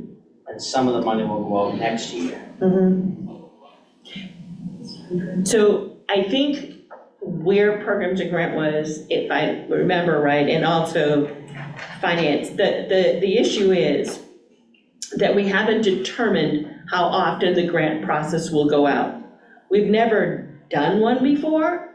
We don't know how much work this will be, how big or how small it is. So I think we've sort of avoided the question of, yeah, every 2 years we're gonna do this application, because we've never done one before. So I think the idea is to do this initial one that is up to 2 years, people can get funding from. And then the council will sit and have the larger conversation about how often do you want to have grants submitted, what's our deadline, how that time frame works. But right now, because we don't know, and again, that's why the letter of intent is so important. We don't know whether we're going to get 10 applications or 400 applications. And that makes a big difference in our workload and how we see things. So we're just sort of, I guess not, the word isn't avoidance. We're just sort of playing this sort of a day at a time. Right now, we're applying for 2 years. The other piece that you have to remember is the council here is appointed every 2 years and can only serve 2 terms. So it's hard to say how long you're gonna do things because it could be a different council. I'm not opposed to the $16 million concept. I'm just trying to understand what does that mean? And if we vote on this now, does that mean that we could spend all 16 million in 24, I suppose? if we get a bunch of one-year requests. I just wanted to make to sort of answer both your question, Mary, if you could go to the next slide, because just a reminder that that 15 million budget that we established for this year is actually 10 million in ongoing costs and 5 million of one time. So we decided as a council that, 1/3 of the funding that we wanted to push out this year should be one time in nature, and there is no second year of funding tied to that, because you can see the ongoing expenses here go down every single year because we front loaded the funding here. So the decisions that we make on the applications in this window, we're gonna have to fund fewer projects over time by definition, because our annual budget goes down starting in year 3. It's $12 million compared to the $15 million, and that is sort of a necessary evil because of the way that the funding came in and how we wanted to push the funding out. But not only do we, so I just wanted to remind folks that we specifically said 1/3 of the funding should be one time in nature, so there is no year 2 of that funding. And this is why it all depends on what we get in terms of applications as well. But we will likely, we may have to adjust our budget once we see what those applications are, so that we are managing expectations and adhering to what we laid out as a council. Yeah, I think to respond to the sheriff, we can always change what we voted today. We're not locked into that. Number 2, Ben has already suggested that, we might be able to go between 16 and 20, depending on what we see what we get.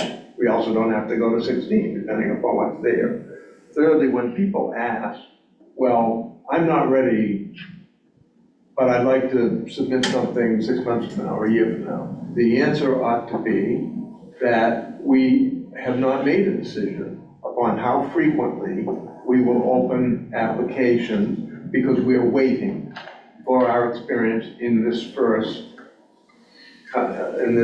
cohort of applications. But we will make that information available on the website. So I think it's really, very close to making some very important decisions, and to do the basic stuff. And the other stuff we'll work on. I'm really anxious to get over to the next page on the proposed timeline, because I have. So do you think we need a vote on the allocation? Do you think we have a consensus that the pillars will be equal? I'd like to ask our council whether thinks with what we're doing right now, whether he'd prefer to have us have a motion that to mention the 16 million.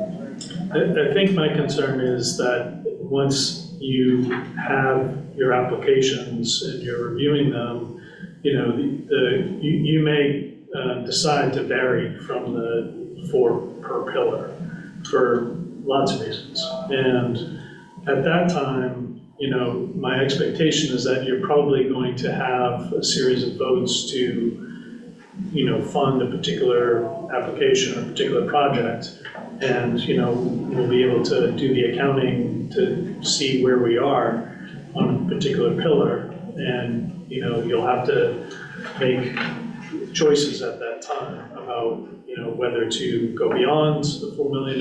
So my instinct is, if you vote now, you might have to, undo that. You have to have another motion at a later time to say, well, we're gonna go to 5 for this one pillar and 3 for this other pillar. And it might be more efficient to, have the,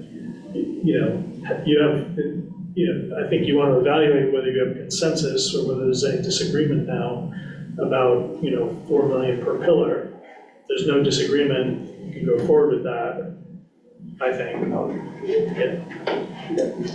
I'm happy, I'm fine with that as long as we all agree, because I feel like there's consensus and I feel like there's a good faith effort but because prevention isn't going to be in those grant applications, I just don't want us to not allocate, leave enough for 4 million for prevention if if that happens. So as long as we're kind of all in agreement We're in agreement with that we wouldn't do that without there being other shifts and changes amongst like sort of the pillars amounts, I'm perfectly fine with our consensus of that. I think you could, I Liz, have. I think you'll hold us to it. You won't let it happen, Liz. No, I will. Is that Courtney's hand? Yes. Yeah, thanks, Matt. I'm just also worried about what Liz just said, and I would feel a little bit more comfortable if there was a vote on the record that we could reflect back on in the case that, because times are going to be really hard. Come whenever these applications and we have to make hard decisions, there's going to be really amazing projects that don't get funded. And I just don't want to feel like I could steal from Peter to pay Paul because of that. I don't know. As long as the council agrees, I guess I'll be fine with it, but. I think, go ahead, Gordon. I don't think we need a motion, Courtney, because we can look back on the minutes of this meeting and see that there was a consensus around what we've just discussed. Equality. $16 million, $4 million pillar, and let's move on. Yeah, I agree. And I think we have a consensus. So I think we're just going to have a consensus that the pillars will be equally divided amongst the funding that we have.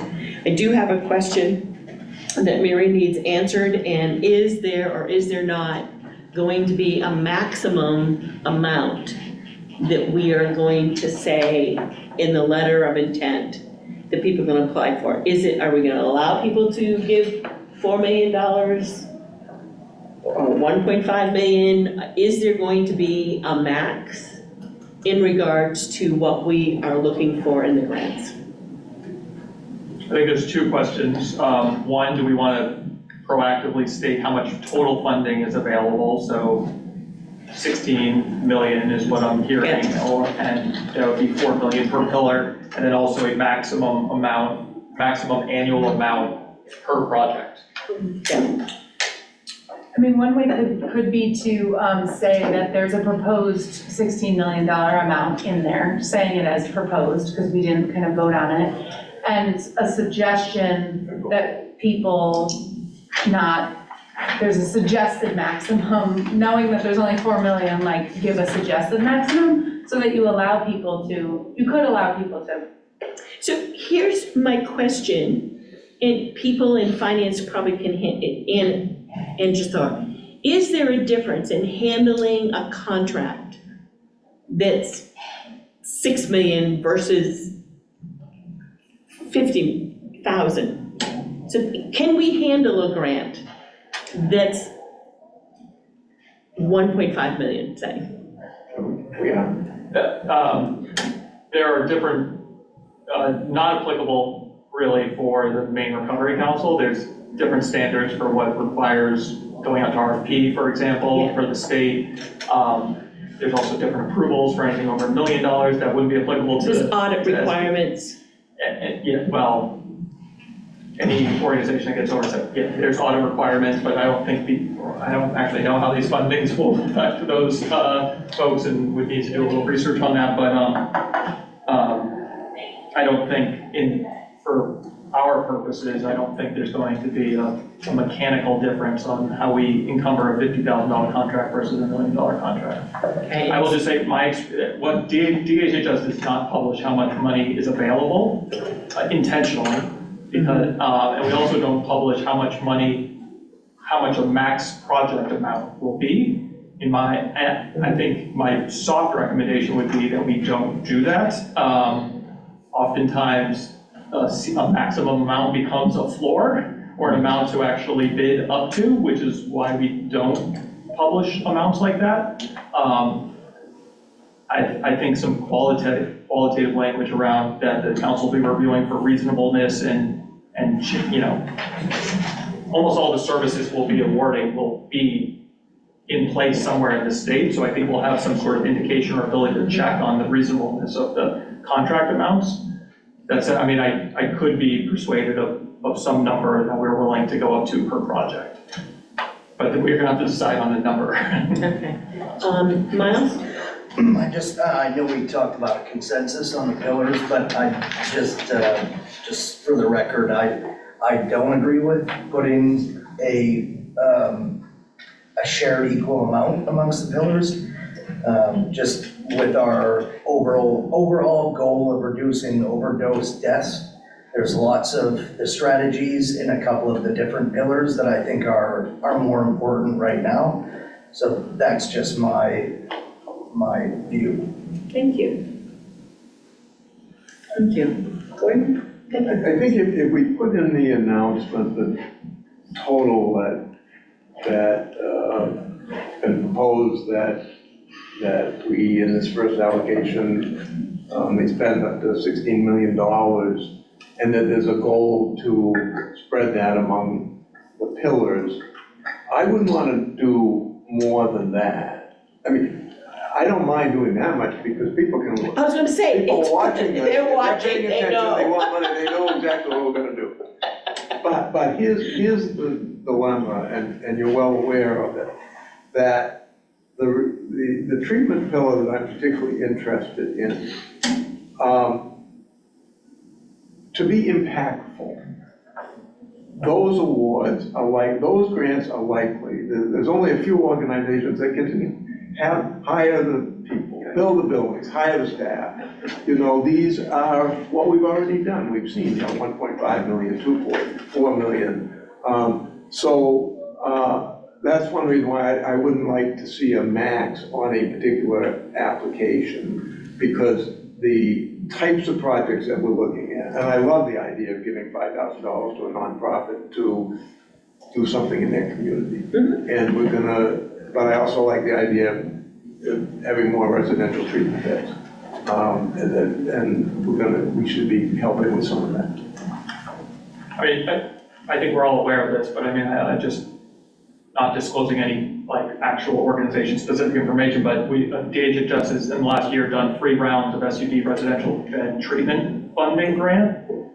And we had one application for a $15 million new facility, and we had applications to extend fire, the sprinkler system to another room for $10,000. So the gamut of what we're gonna get is, and we're gonna have to try to make it as much apples to apples as possible, I think. But I mean, I do think we'll need language probably in the grant application that says we reserve the right to deny any applications or partially fund any applications as we see fit. So if somebody comes in for the same project, but it's 3x more money, we can fund them at the amount of whatever we deem as appropriate, right? Or better understand of why it's 3 times more expensive. Okay, so for time reasons, because I'm going to move finance on to the next piece, because it's important for the work to get done, which is this timeline. It is ambitious, but I think it gives us as a council a much better idea as to what we're looking at, as to how this flows out. So if it's okay that we move from the finance to look at this timetable, I'm going to do that. Can I just, I don't know if I'm piggybacking on what Miles said or not, but there are going to be so many different scenarios when we start scoring these things.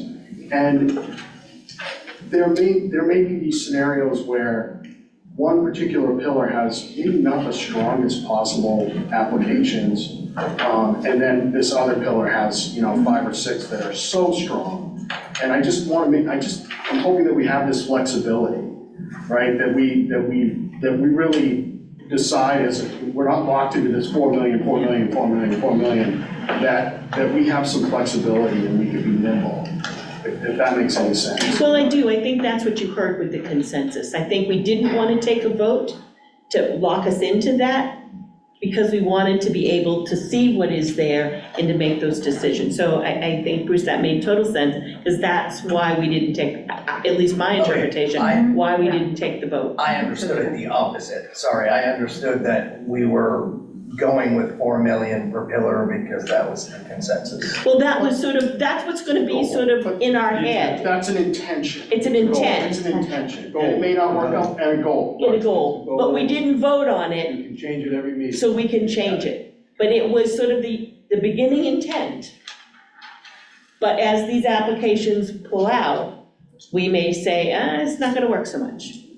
So again, that's why we didn't take the vote. If we took the vote, we would have locked in. Got it. Okay, all right. So for the sake of time, because I have another thing too that I want to make sure I get 15 minutes at the end for. Just so we know though, I'm sorry, Pat, we're not gonna include the maximum amount for the project or the total amount in the letter of intent notification. I thought we. That's my thought We were put gonna the- just put the we total 16 in the proposed to instructions. spend $16 million across the Yeah. project, It's- but no particular cap on a particular project. Yeah, and it'll be in the instructions somewhere that's it, again, because it's public. Anyone listening in today, all know it, so it's not like, you know. I apologize, point of clarity, should it say 12 million? I was just gonna say that. Because prevention's not included in this. Oh, right. Correct, it'll say 12 million, it won't include prevention. Great. I will add that. Okay, all right, we're gonna move on to the timeline. Yes. So the timeline, so far we're on track. We could publish the letter of intent next week, and theoretically we will. So the Program and Grant Committee had a discussion around sort of what the timeframes are in relation to, announcing the grant, having time to submit it, letter of intent, turnaround time, when we want to post the grant. I also have a more detailed timeline that looks at some of the considerations, in terms of, do we need a contract vendor? If we did, would we put out an RFI? What's that time frame? To take all those things into account. I also looked at when we have council meetings, and I know in November, this council could turn over and change. So with all that said, here's a recommended timeline. We can discuss it. It can change as needed. May 15th, we would publish the letter of intent. That would go on the website, the Qualtrics link, and then again, we'd have the option to have a hard copy to email if that's a limiting factor. The application would be available for submission for 6 weeks and 2 days. The recommendation by the committee was 6 weeks. June 28th is a Friday. I would have that close at 5 p.m. And then what is most ambitious in this timeline, and I want to be very straightforward about that, is between June 28th and July 15th, we have one program and grant committee scheduled and one council meeting. I don't know if we could, if the committee could review all the letter of intent in one go. So I'd recommend the committee meet twice in 2 weeks. And then if they met, I think it's June 2nd, and then, July 2nd, July 9th, and then for July 11th, have proposals for the council to consider for invitations to apply and to move forward with the letter of intent. And I just need to remind people that it was determined that if you don't send a letter of intent in, you are not eligible to apply for the grant. So you have to send a letter of intent. So we won't get any unexpected grant applications. We'll all have that. I just want to make sure, because I know that people, again, have different meetings that they weren't at, and that was what we voted, that you have to submit the letter of intent to apply for the grant. So July 15th, again, that will give us a couple days after the council meeting to put out those notifications and also create the language for any letters of intent that were not invited to apply. The grant would be posted, and then we'd have another 6 weeks for those applications for the grant to be submitted. My recommendation is that the grant is posted as a PDF to the website, and that is just for the ease of helping to facilitate and administer that. As the one-stop person, I think it would be a lot more of a lift for me to try to learn software and provide technical assistance versus be able to answer questions via email, that sort of thing. So we have the applications due the 30th, that's also Friday, and September 12th is the full council meeting. My recommendation would be that we extend it to almost like a summit where we can review the applications. Again, we can see, depending on how many invitations we put out there. So that would give us September 12th-ish. We would have that decision made, and then also gives us some time to actually make and announce the funding awards. I felt like we needed at least the 3 months between when the funding awards were announced and when the funding became effective. For a variety of reasons, again, November is potentially turnover for the council. We don't have any meetings currently scheduled in December. It's the holidays. And I do believe we need more support with contract management. I would recommend that to the council, and I think we would need that onboarding time for us to wrap our heads also around reporting requirements and all that comes with a grant application. I'd rather give us more time, and I think a January 1st start date, especially if we're going by calendar year funding, feels clean and gives us the time we need for this first grant year. So that is the logic behind this. Gordon and then Courtney. So I have three questions. Looking at the time period between June 28th and July 15th. 4th of July is in there. We don't know whether how many letters of intent, and I don't even know who's looking at them ultimately, whether it's the Grants and Programs Committee or the full council. But that just seems unrealistic to me. Second, and then the other period that's really difficult is your August to October. That includes Labor Day. And again, who is going to be looking at all this? We haven't done training in this, we don't know what we're gonna score. We haven't had any training in scoring. We haven't yet gone out to ask an outside organization to help us with any of that. And that's fine, because I'm so damn excited about an announcement next week, and people can be getting their applications together while we do these pieces. But these pieces that I'm talking about are huge. And I'm kind of disappointed that maybe checks wouldn't be going out till January 1st. But those two time periods that I just mentioned, without knowing that we're going to have additional outside help from some organizations, or that somehow we're committed to give up our 4th of July to spend together to look at these letters of intent, I just don't know if it's realistic now. That's what I'm worried about. I guess those aren't really important questions. And the training too, I have a longer list, so those were incorporated, but again, it was ambitious to try to have training in August and then scoring in September. But I appreciate that feedback.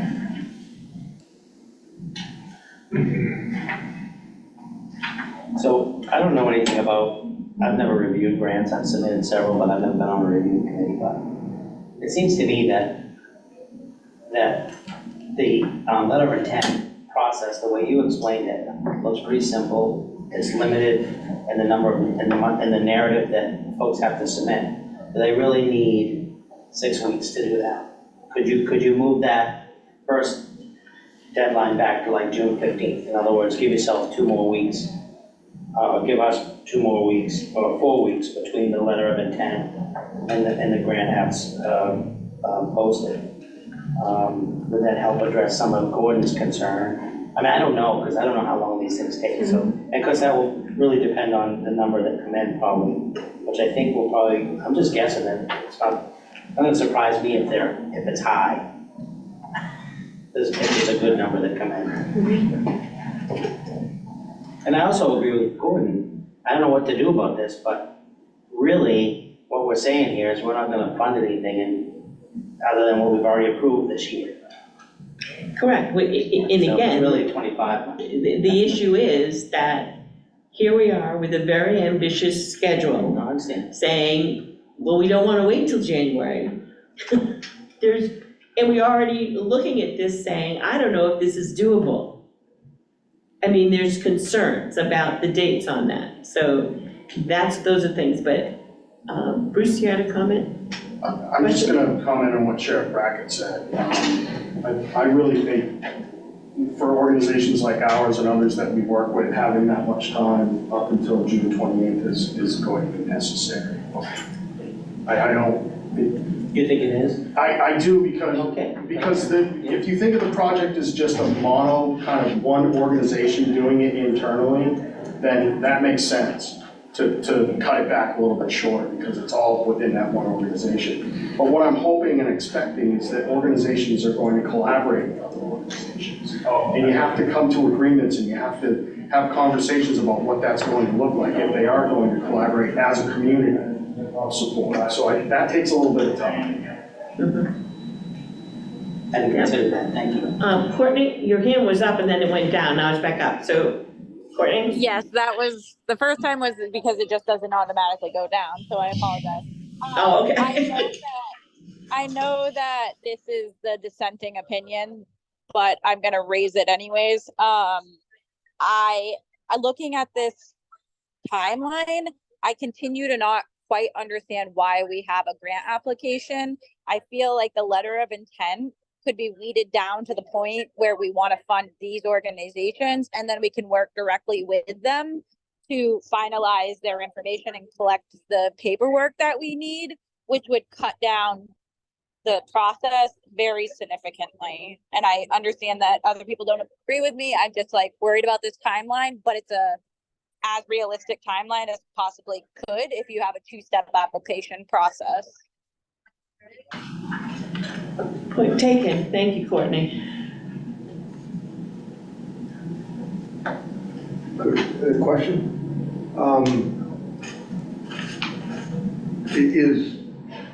Do we know, I must have missed something.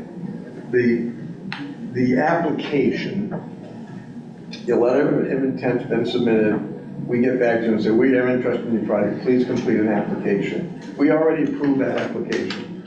No. No. We haven't. So we have 4 program grant committees with an agenda for each to finalize those. Okay. Or we can start it today. I also have that slide. Okay, so that answers one of my questions. The second question really is, it's not a question, it's not a question, it's something to think about, that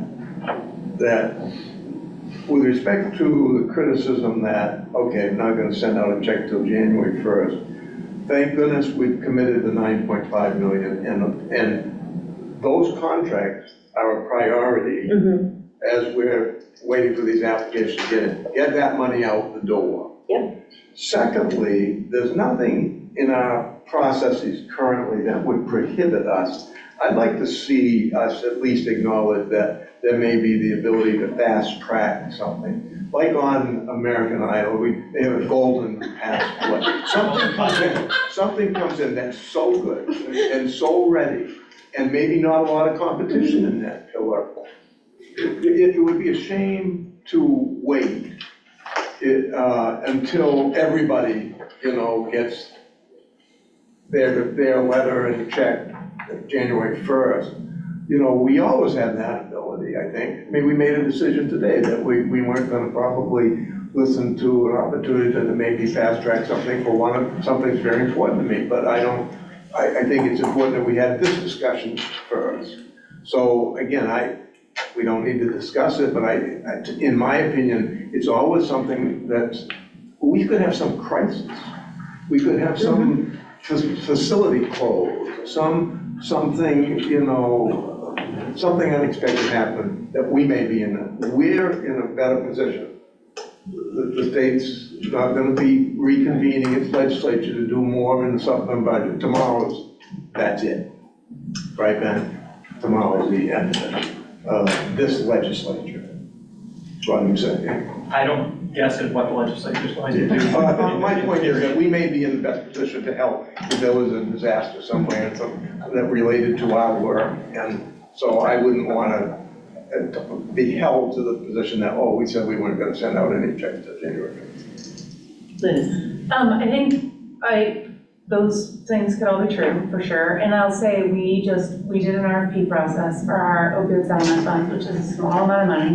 It's only $80,000. We had 9 applications. Two of them we removed because they did not meet some basic criteria. There were 7 really good applications. And if I read just the abstracts it would be really hard for me to be able to pick them in a fair way. It was upon further reflection and actually doing deep scoring, where you have some clear guidance about what you're scoring, where I feel like we're really getting to a fair process, and there are some really good projects in there. 7 really good projects. So I am and that's just for small little Cumberland County for $80,000. I imagine we're gonna have a lot of really good projects to choose from, and having the ability to read through applications and give them their fair shot with doing scoring where we've been trained or we have really clear guidance on how we're gonna score them, I think is like sort of the fair thing that we do. And of course, if there's an emergency or there's something else, I think we're gonna wanna have that fair process. Because you're gonna, I mean, reading these, I'm like, man, I wish we could fund all 7 of these. They're really, really good, amazing things. So my 2 cents on the table. Just a response to you, Liz, you guys did scoring. Where'd you learn to do that? Well, we're doing it right now, and we have our meeting tomorrow. I mean, I've been a scorer, so we've like looked at other scoring methods of other organizations and then created our own scoring technique. But I've done it enough now that we just did it ourselves. But again, they were small. I would want to use somebody who's really good at this, like, you know, like ask experts in it to figure out how to score them. But we gave because we have internal scores and external partners who are scoring for us, so we gave everybody really clear guidance with questions on how to give scores for each block of questions that we asked. Okay, could I be reminded as to what the grants and programs committee is going to do versus what the full council is going to do? Has that been agreed to, what that flow is going to be? Yeah, so that we know what each of our individual obligations are as a member of a committee versus a member of the council? Yeah, they voted on who would score the applications. I can't remember the exact motion right now. I can, as soon as you guys are not on this project anymore, get into my laptop and take a look and read those for you guys. But I believe they voted that the committee would score both the letters of intent and grant applications. And bring their recommendations to the full council. I believe that's it. Yeah. I'll double check. And there's nine members. No, I do not think that's correct. I think we said that we would maybe do the letters of intent, but I think we all agreed, if I remember correctly, maybe, correct me if I'm wrong, I thought we all said, there's no way this council is gonna let one committee vote for what gets funded, and that the full council should be deciding on what gets funded. I thought that's what we said. That's not different. I can check as soon as we're done with this. Okay. That's what no, that's not different than what Haley said. Is I understand the grants and programs committee will do scoring and make recommendations. No, The I decisions think we made thought here. that we would score, the whole council would score. That was what I It remember. was in definitely the voted meeting. on, so we can check the exact. Yeah, because I as soon think, as we're done but with I this think it was presentation. only No, I about the don't letter of know why you're intent. I think the letter of intent was that the grants committee would read them and look at them and provide recommendations to the council to agree upon. But that I think the idea was that the full grants would have been, we felt like we didn't want to be have it be redundant, where we make a recommendation, but then the council's like, well, I have other members who didn't get a chance. And because we may have recusals, there's enough recusals from people who are applying that we may need full council membership to actually even do the scoring of applications. I'm gonna add a thing here. I think we also actually talked about there could be a separate committee of people who want to do it. So For it each didn't pillar. have to be, so people could volunteer to do it. And we had talked about each pillar, because there are some people we really want them to be scorers, but they can't score in that, perhaps that pillar. Courtney, do you hand up and then Sheriff Brackett? Or is your hand just like having problems? Oh, it's down now. Sheriff Brackett. I was away, so I wasn't, you heard me say before that I'm concerned about the little guy who just needs a little bit of money. And this process is gonna be very cumbersome for them, especially if we can't, is there any way, I think where I'm going with this is can we find some hybrid solution to the difference between what Gordon suggested and what Liz seems to be suggesting as far as some flexibility with these grants. If the consensus of the council or whatever group, subgroup that may be making recommendations to the council says, look, here's a $10,000 or $50,000 application for this project, blah, blah, blah, we all agree should be fast-tracked to use. The golden ticket. Yeah, I don't know, I just feel bad. Well, I just feel bad for those folks who desperately need a small amount of funding and for legitimate reasons. Well, it's very different if right. somebody is asking for $10,000 than if somebody's asking the 1.5 million. I agree. And so when I look, and I don't like to always say it, but I serve on a United Way board, and they made a determination in their grant process that there's two levels. There's the under $5,000 grant, and there's the more than 5,000, that they don't have to go through the same process that the larger grants did. It's not fair to the smaller agencies.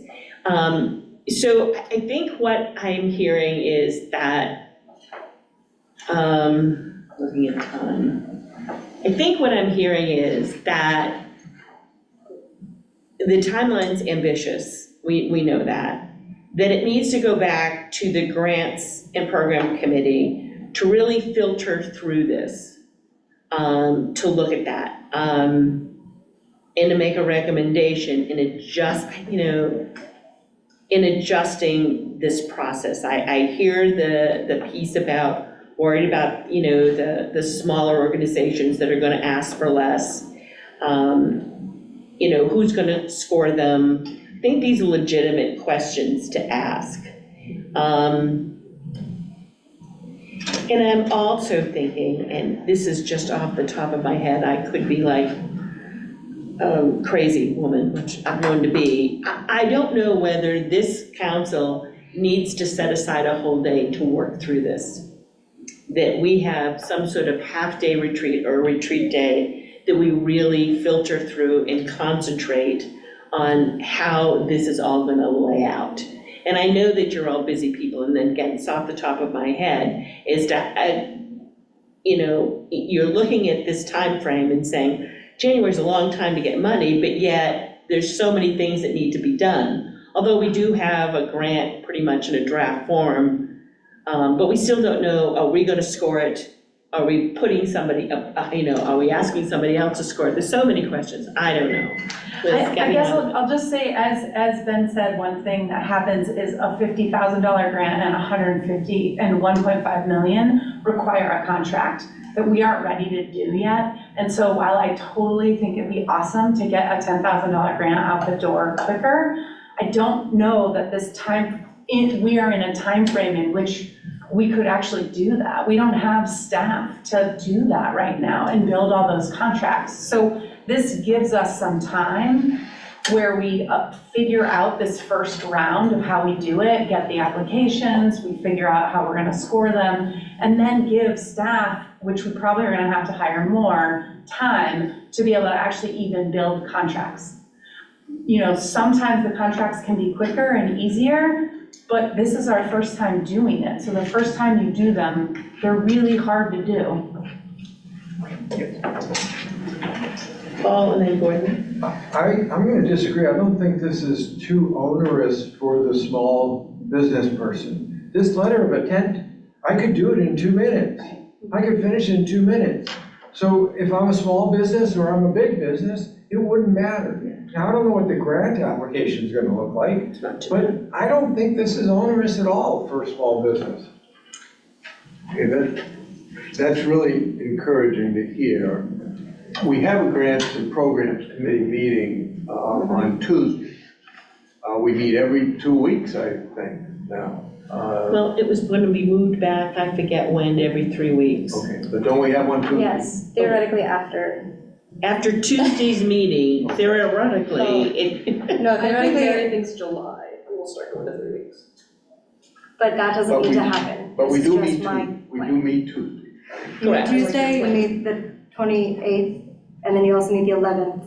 Right, We so meet the 14th, yeah. So we have at least 2 meetings before the council meeting, 3 meetings before the council meeting.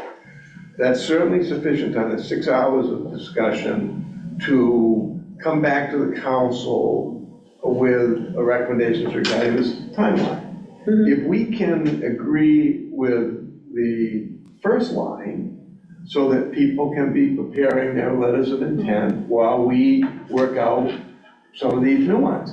One thing that we haven't put another topic on the table is that by the time we get even our first contracts out, we need to talk about evaluation, monitoring, and we haven't had time to talk about either.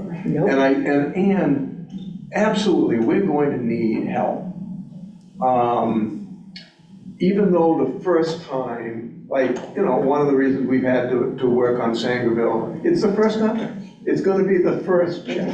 The second check's gonna be easier, the second contract will be easier. So that things will get easier, but the volume of our work, and to be fair to all those applicants, we're probably, and the training that people need, and we're gonna have a bit of time to talk about, it's not just scoring, it's what do you want, what metrics do you want to base your scoring on? Like when collaboration was mentioned today, I said, yeah, I want 5 points extra for anybody that can demonstrate to me that they're not doing this in a silo, but that they're going to be collaborative with other things going on in their community. So we've got a lot to do, and I worry who's going to go out and look for this help. Mary's full up with what she's got on her plate, so I don't know who's even going to be assigned for looking for help. We're gonna need help in the grant making, and we're gonna, at least start looking for people who might be willing to contract with us to help, and we're gonna need help on contracting.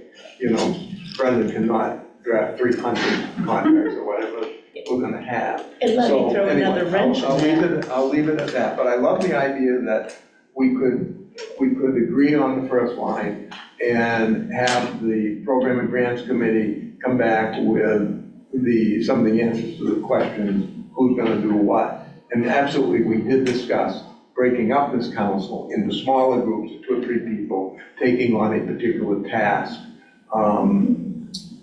And we might succeed in doing that. It's the first time around.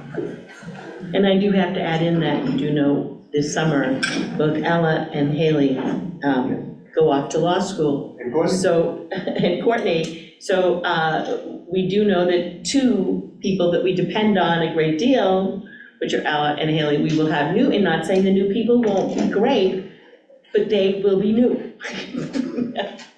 So we just have to keep that in mind. Okay, so if I hear the consensus and I'm looking at time, what we're talking about at this point is, do we or do we not, are you ready to hit that button for May 15th? Don't look at the rest of the timeline. Well, look at the 2 timelines would be that we send that letter out, the announcement out, do the publicity and everything else in regards to May 15th, with that letter of intent due June 28th, and the rest of that timeline, we will look at programs and grants and come up with something else. Absolutely. Yes. Roll. Do it. Yes, yes. I think we can do a lot while that LOI is out, and we will start. And the great thing about the LOIs is it gives us an idea of what we're going to face it. Yeah, correct. Again. It's informative as much as anything about what we're going to be up against. So do we need a vote or just a consensus that we go ahead and the letter of intent and the announcement be made on May 15th, which is a lucky day, it's my daughter's birthday. I propose that we send out the letter of intent and announce the funding on May 15th. Second. It's been moved and seconded. With the due date? Can you add with the due date of June 28th? With the due date of June 28th. Sorry, what was the first part of the? I propose that we send out on May 15th announcement of funding and letter of intent with the due date of the letter of intent submission on June 28th. I will second that again. Any discussion? If no further discussion, we're gonna take a vote. Thank you, Haley. Liz Black, one more. Todd Brackett, Yes. All this done. Lydia Krabs, Yes. Joe Everett, Yes. Betsy Fitzgerald, Yes. Courtney Gary Allen, Yes. Pat Kimball, Yes. Ben Mann, Yes. Bruce Naughton, Yes. Miles Alep, Yes. Eric Small, Yes. Gordon Smith, Yes. Keena Thakkar, Yes. Chastity Toole, Yes. Paul Vincent. Yes. That's 14. Motion carries. Woo. Well, at least we'll know what we're in for. Mary breathe. I know you guys have talked about putting this on some grant websites. I think there was someone looking into that. I hadn't actually received any suggestions of grant websites yet. Yeah. If anyone has those, like, So please. is that something we should be announcing to like the news media? Yeah, it's gonna be, Oh, I'm sure it's getting written about right now. Yeah, in the packet, there's an announcement. It's happening as we speak, yes. in the packet, there's, Yeah, the last page the last page. is a sample for notice of funding for what we could post to the website as a funding announcement, also could be used as a press release, and that could be disseminated. And we know that we have members of the press that have been very good to us. They sit in on most of our meetings. I'm sure that they'll be willing to get that message out.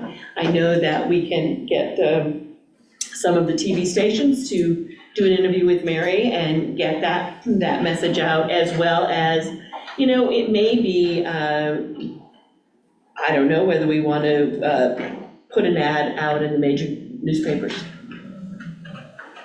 A public notice. Yeah, it's a good idea. Reach as many folks as possible. Yes, try to get as many counties involved in that to be able to do that. Because again, it needs to be really clear that this is your one chance for this round.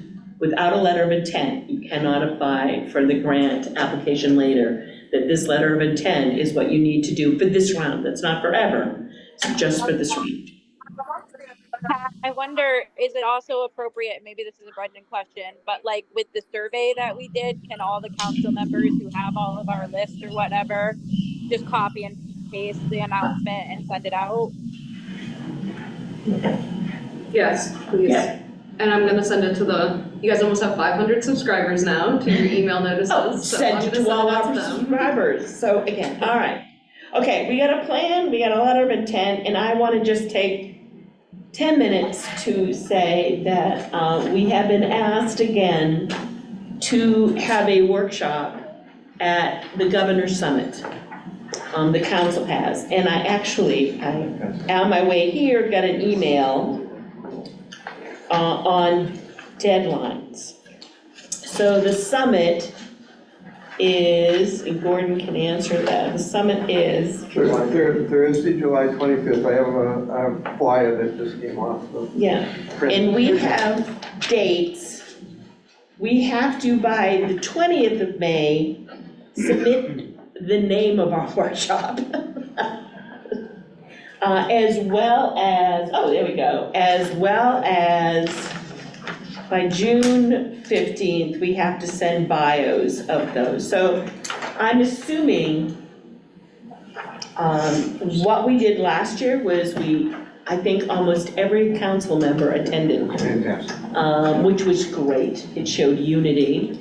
It showed that. So I'm thinking we do sort of, unless somebody has a genius idea, we do similar to what we did last year, but update people about where we are in the process, what we know to date, what we've found out, some of our struggles, some of our successes, and sort of do a question and answer period for people to do that. Of course, the Attorney General will be invited to that. The staff, Brennan and staff will be there. And similar to that, unless somebody objects to that, that's what I will submit. Yeah, I think last year was fantastic. The Attorney General opened it up, and then we were all sitting there on the podium. That was a breakout session. We just held a breakout session in the big room. Could do that again. I think there'll be great interest, and and I think Pat's exactly right. We update them. we've accomplished a great, great deal. We will even accomplish more between now and July 25th. And so, but they'll still be really interested in our thinking and our priorities. And I think on the title can be something as simple as the Maine Recovery Council updates, and priorities and updates, and then probably just list the chair and additional members of the council. The chairs,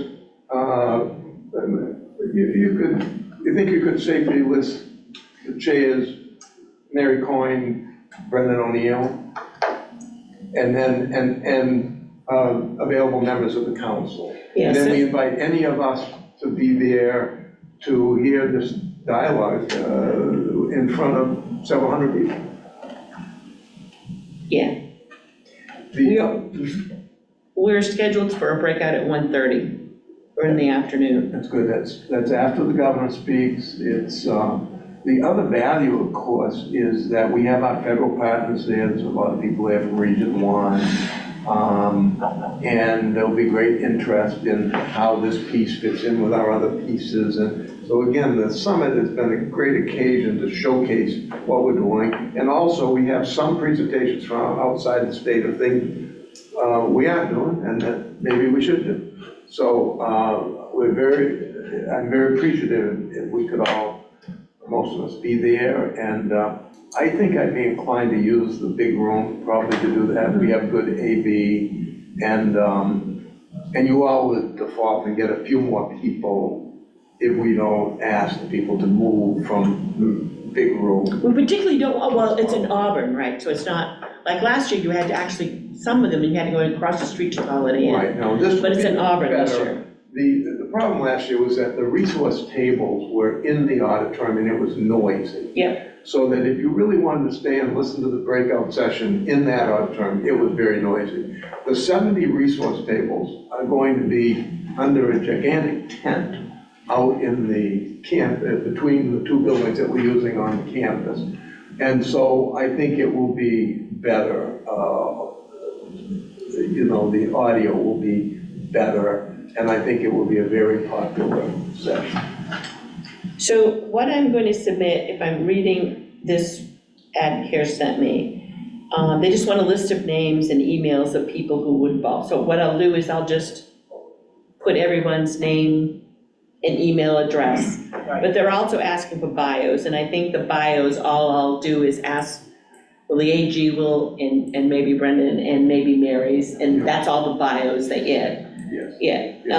You shouldn't worry about the additional members of the council. You should just submit, the contact person should be you or Mary. Yeah. And then the faculty for the program will be you, Mary, Brendan, and then all the rest of us will support you. And they're asking that your bio be less than 500 words. There you go. We have 24 breakouts. 500-word bio. That's really important.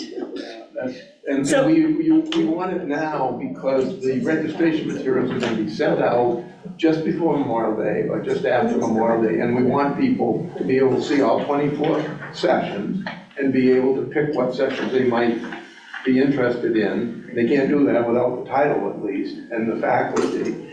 And then we can right size the rooms, because we've got rooms that have 30 people, we got rooms that have 1,250. Okay, any other questions about the conference and the summit? All right. Any other business? Look at this, we have 15 minutes.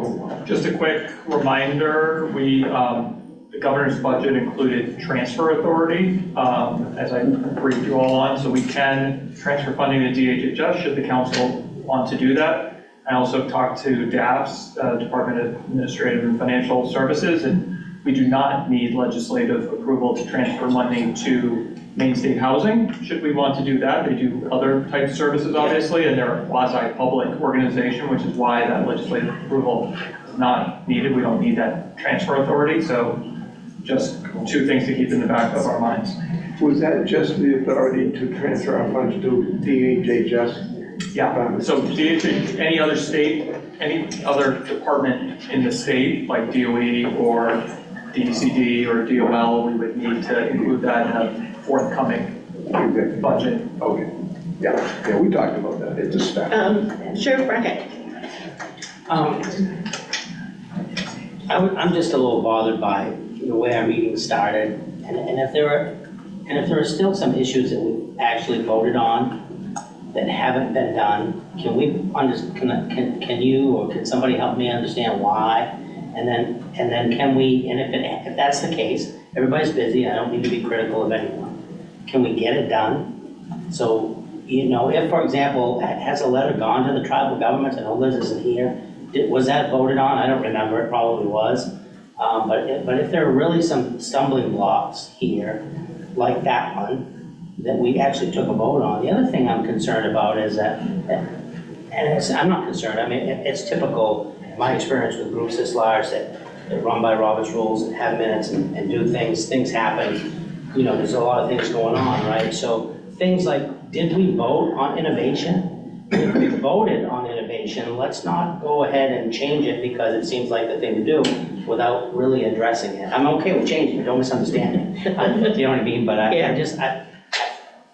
didn't like it just felt uncomfortable the way it started. And if there are some things, as a council member, if there's some things that we haven't had a chance to get done, is there anything I can do as a council member to help that? And then, can we try to get those done? Yeah, I think the voting thing, again, because there's a lot of confusion as to when a subcommittee votes on a recommendation and then bringing it back here and there's still some question on who has the authority to do what. And so that's sort of a growing pain of the group. I think the thing about innovation, personally, again, it's a memory thing. So I don't think we ever made any commitment about innovation because we really didn't. I think if I remember right, if we review the minutes, what we said was we don't have a definition, and until we have a definition, we can't move forward with it. So there are a lot of things that are held dangling, and the thing that a couple people came to me with concerns was that we seem to do things in committee, and then we bring them back to the full council, and then we sort of redo them. And so they were thinking about, again, we don't have time to vote and do the things we need to because we keep, at least a couple of people had the impression that we were redoing things. Grants committee voted on this, and then we bring it back here, and then everyone starts going through it and starts going in. And that's sort of why Mary and I have had this discussion about, as much as possible, getting people drafts in advance of meetings, so you're able to review them in advance and have your questions to bring to the full council rather than the first time you see it.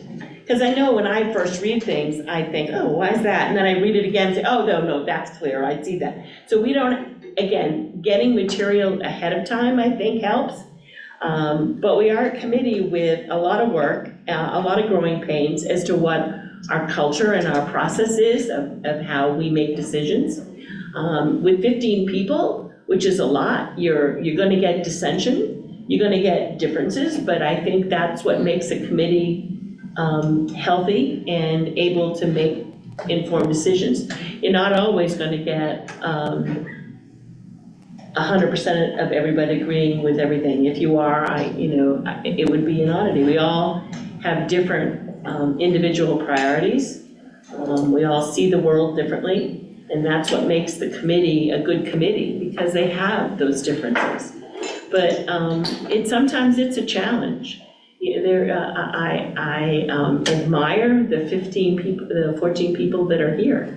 They have different thought process. They think differently. They see the world differently. And so those differences will make, in the long run, a good council. The thing with the council is, it's going to change. In November, some of us will be here, some of us won't be here, so there may be some new people or not. And then in 2 years, none of us will be here because it's term limited. Well, yeah. Yeah. And I appreciate that, and I agree. I think we've learned enough about each other now to understand that even if we disagree, we're gonna speak up. That's why we're here, we should. And I respect that. I just didn't want to get bogged down procedurally if there was a vote that seems to be holding up another process because council members don't feel like it was followed through on. I just wanted to try to clarify those issues. And then, Moving on. Gordon and then Haley. Well, I think one thing that might clearly here a little bit is if we could put on the agenda for the next meeting a 10, 15-minute item on future presentations. Because we did, it hasn't been perfect. We had Greg Payne in my office to talk about the shelters. Then we had Eric Steele, Dr. Steele, and talk about 1,000 Lives campaign.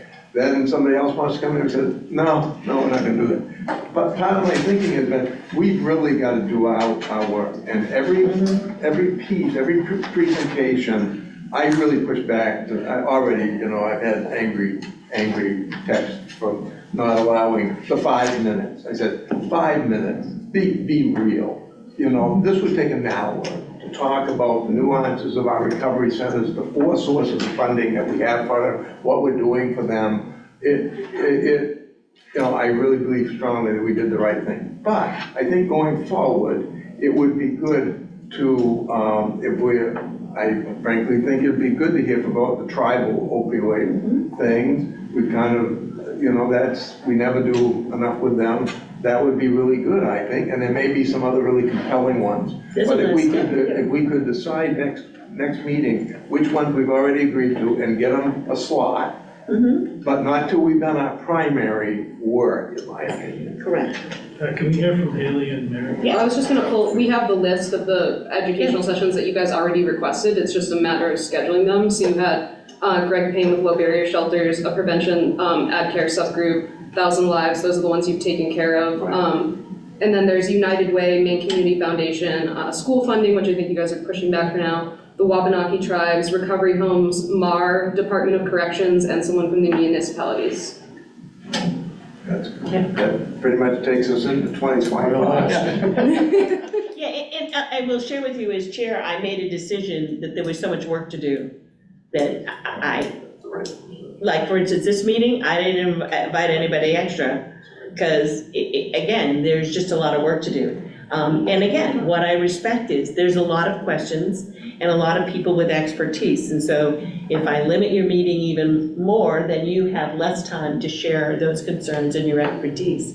So, but we certainly can put that on the agenda for next time, that we develop a calendar for the next 6 or 7 months as to who we'd like to invite to our meetings. And I think we need to limit that. We need to tell our guests who are coming here, you got so much time. Not more than 5 minutes, I think, but we need to show that so we get to our business. And just as a follow-up to that, could we add an agenda, could we ask the question that whenever we schedule piece, is there something in this presentation that we're expecting for, I'll use the Wabanaki as an example. It's one thing to have them come in. If there's a piece of information that we need from some of these groups that we don't understand, like, hey, can you give us a quick rundown of send us an email, what are you doing with your funding, you know what I mean, or whatever. Can we ask that question too, so we don't get bogged down by, there's a difference in my mind, between we need a piece of information from these folks versus we want to meet with them and hear from the person. We're trying to minimize that either, but. No, but we can do that. For instance, I think something was on there about the schools. We need to narrow that down. What are we asking the schools to come here and share with us? Just like, what are we asking of the tribes to come here? What questions do we have of them? And I think that question was, I think if Liz was here, she'd tell you, I think that question was, what are you doing with your opiate settlement money? How are you working with that? I think that was the question. It wasn't in general, what are they doing? It was specific. I will check with Liz, but we can narrow that down so they can, and we can talk about that when somebody comes, like if the Department of Correction comes here, there's so many things they could talk about. we need to narrow that down, saying, this is what we'd like you to come and present. Go, Keena? Oh, yeah, sorry, Haley, I know you ran through that list. I just wanted to make sure overdose prevention centers was on your list of educational sessions. I don't think it was on this list. It's on Your sheet though, so we'll add it. Yeah. I remember that discussion. It's on my list, I know it is. Okay, I might be not looking at the most recent one, I just quickly scrolled through our email chains. Okay, yeah, I requested it a while ago, so I'm happy to reach out when you feel is appropriate. I think I have it on my list.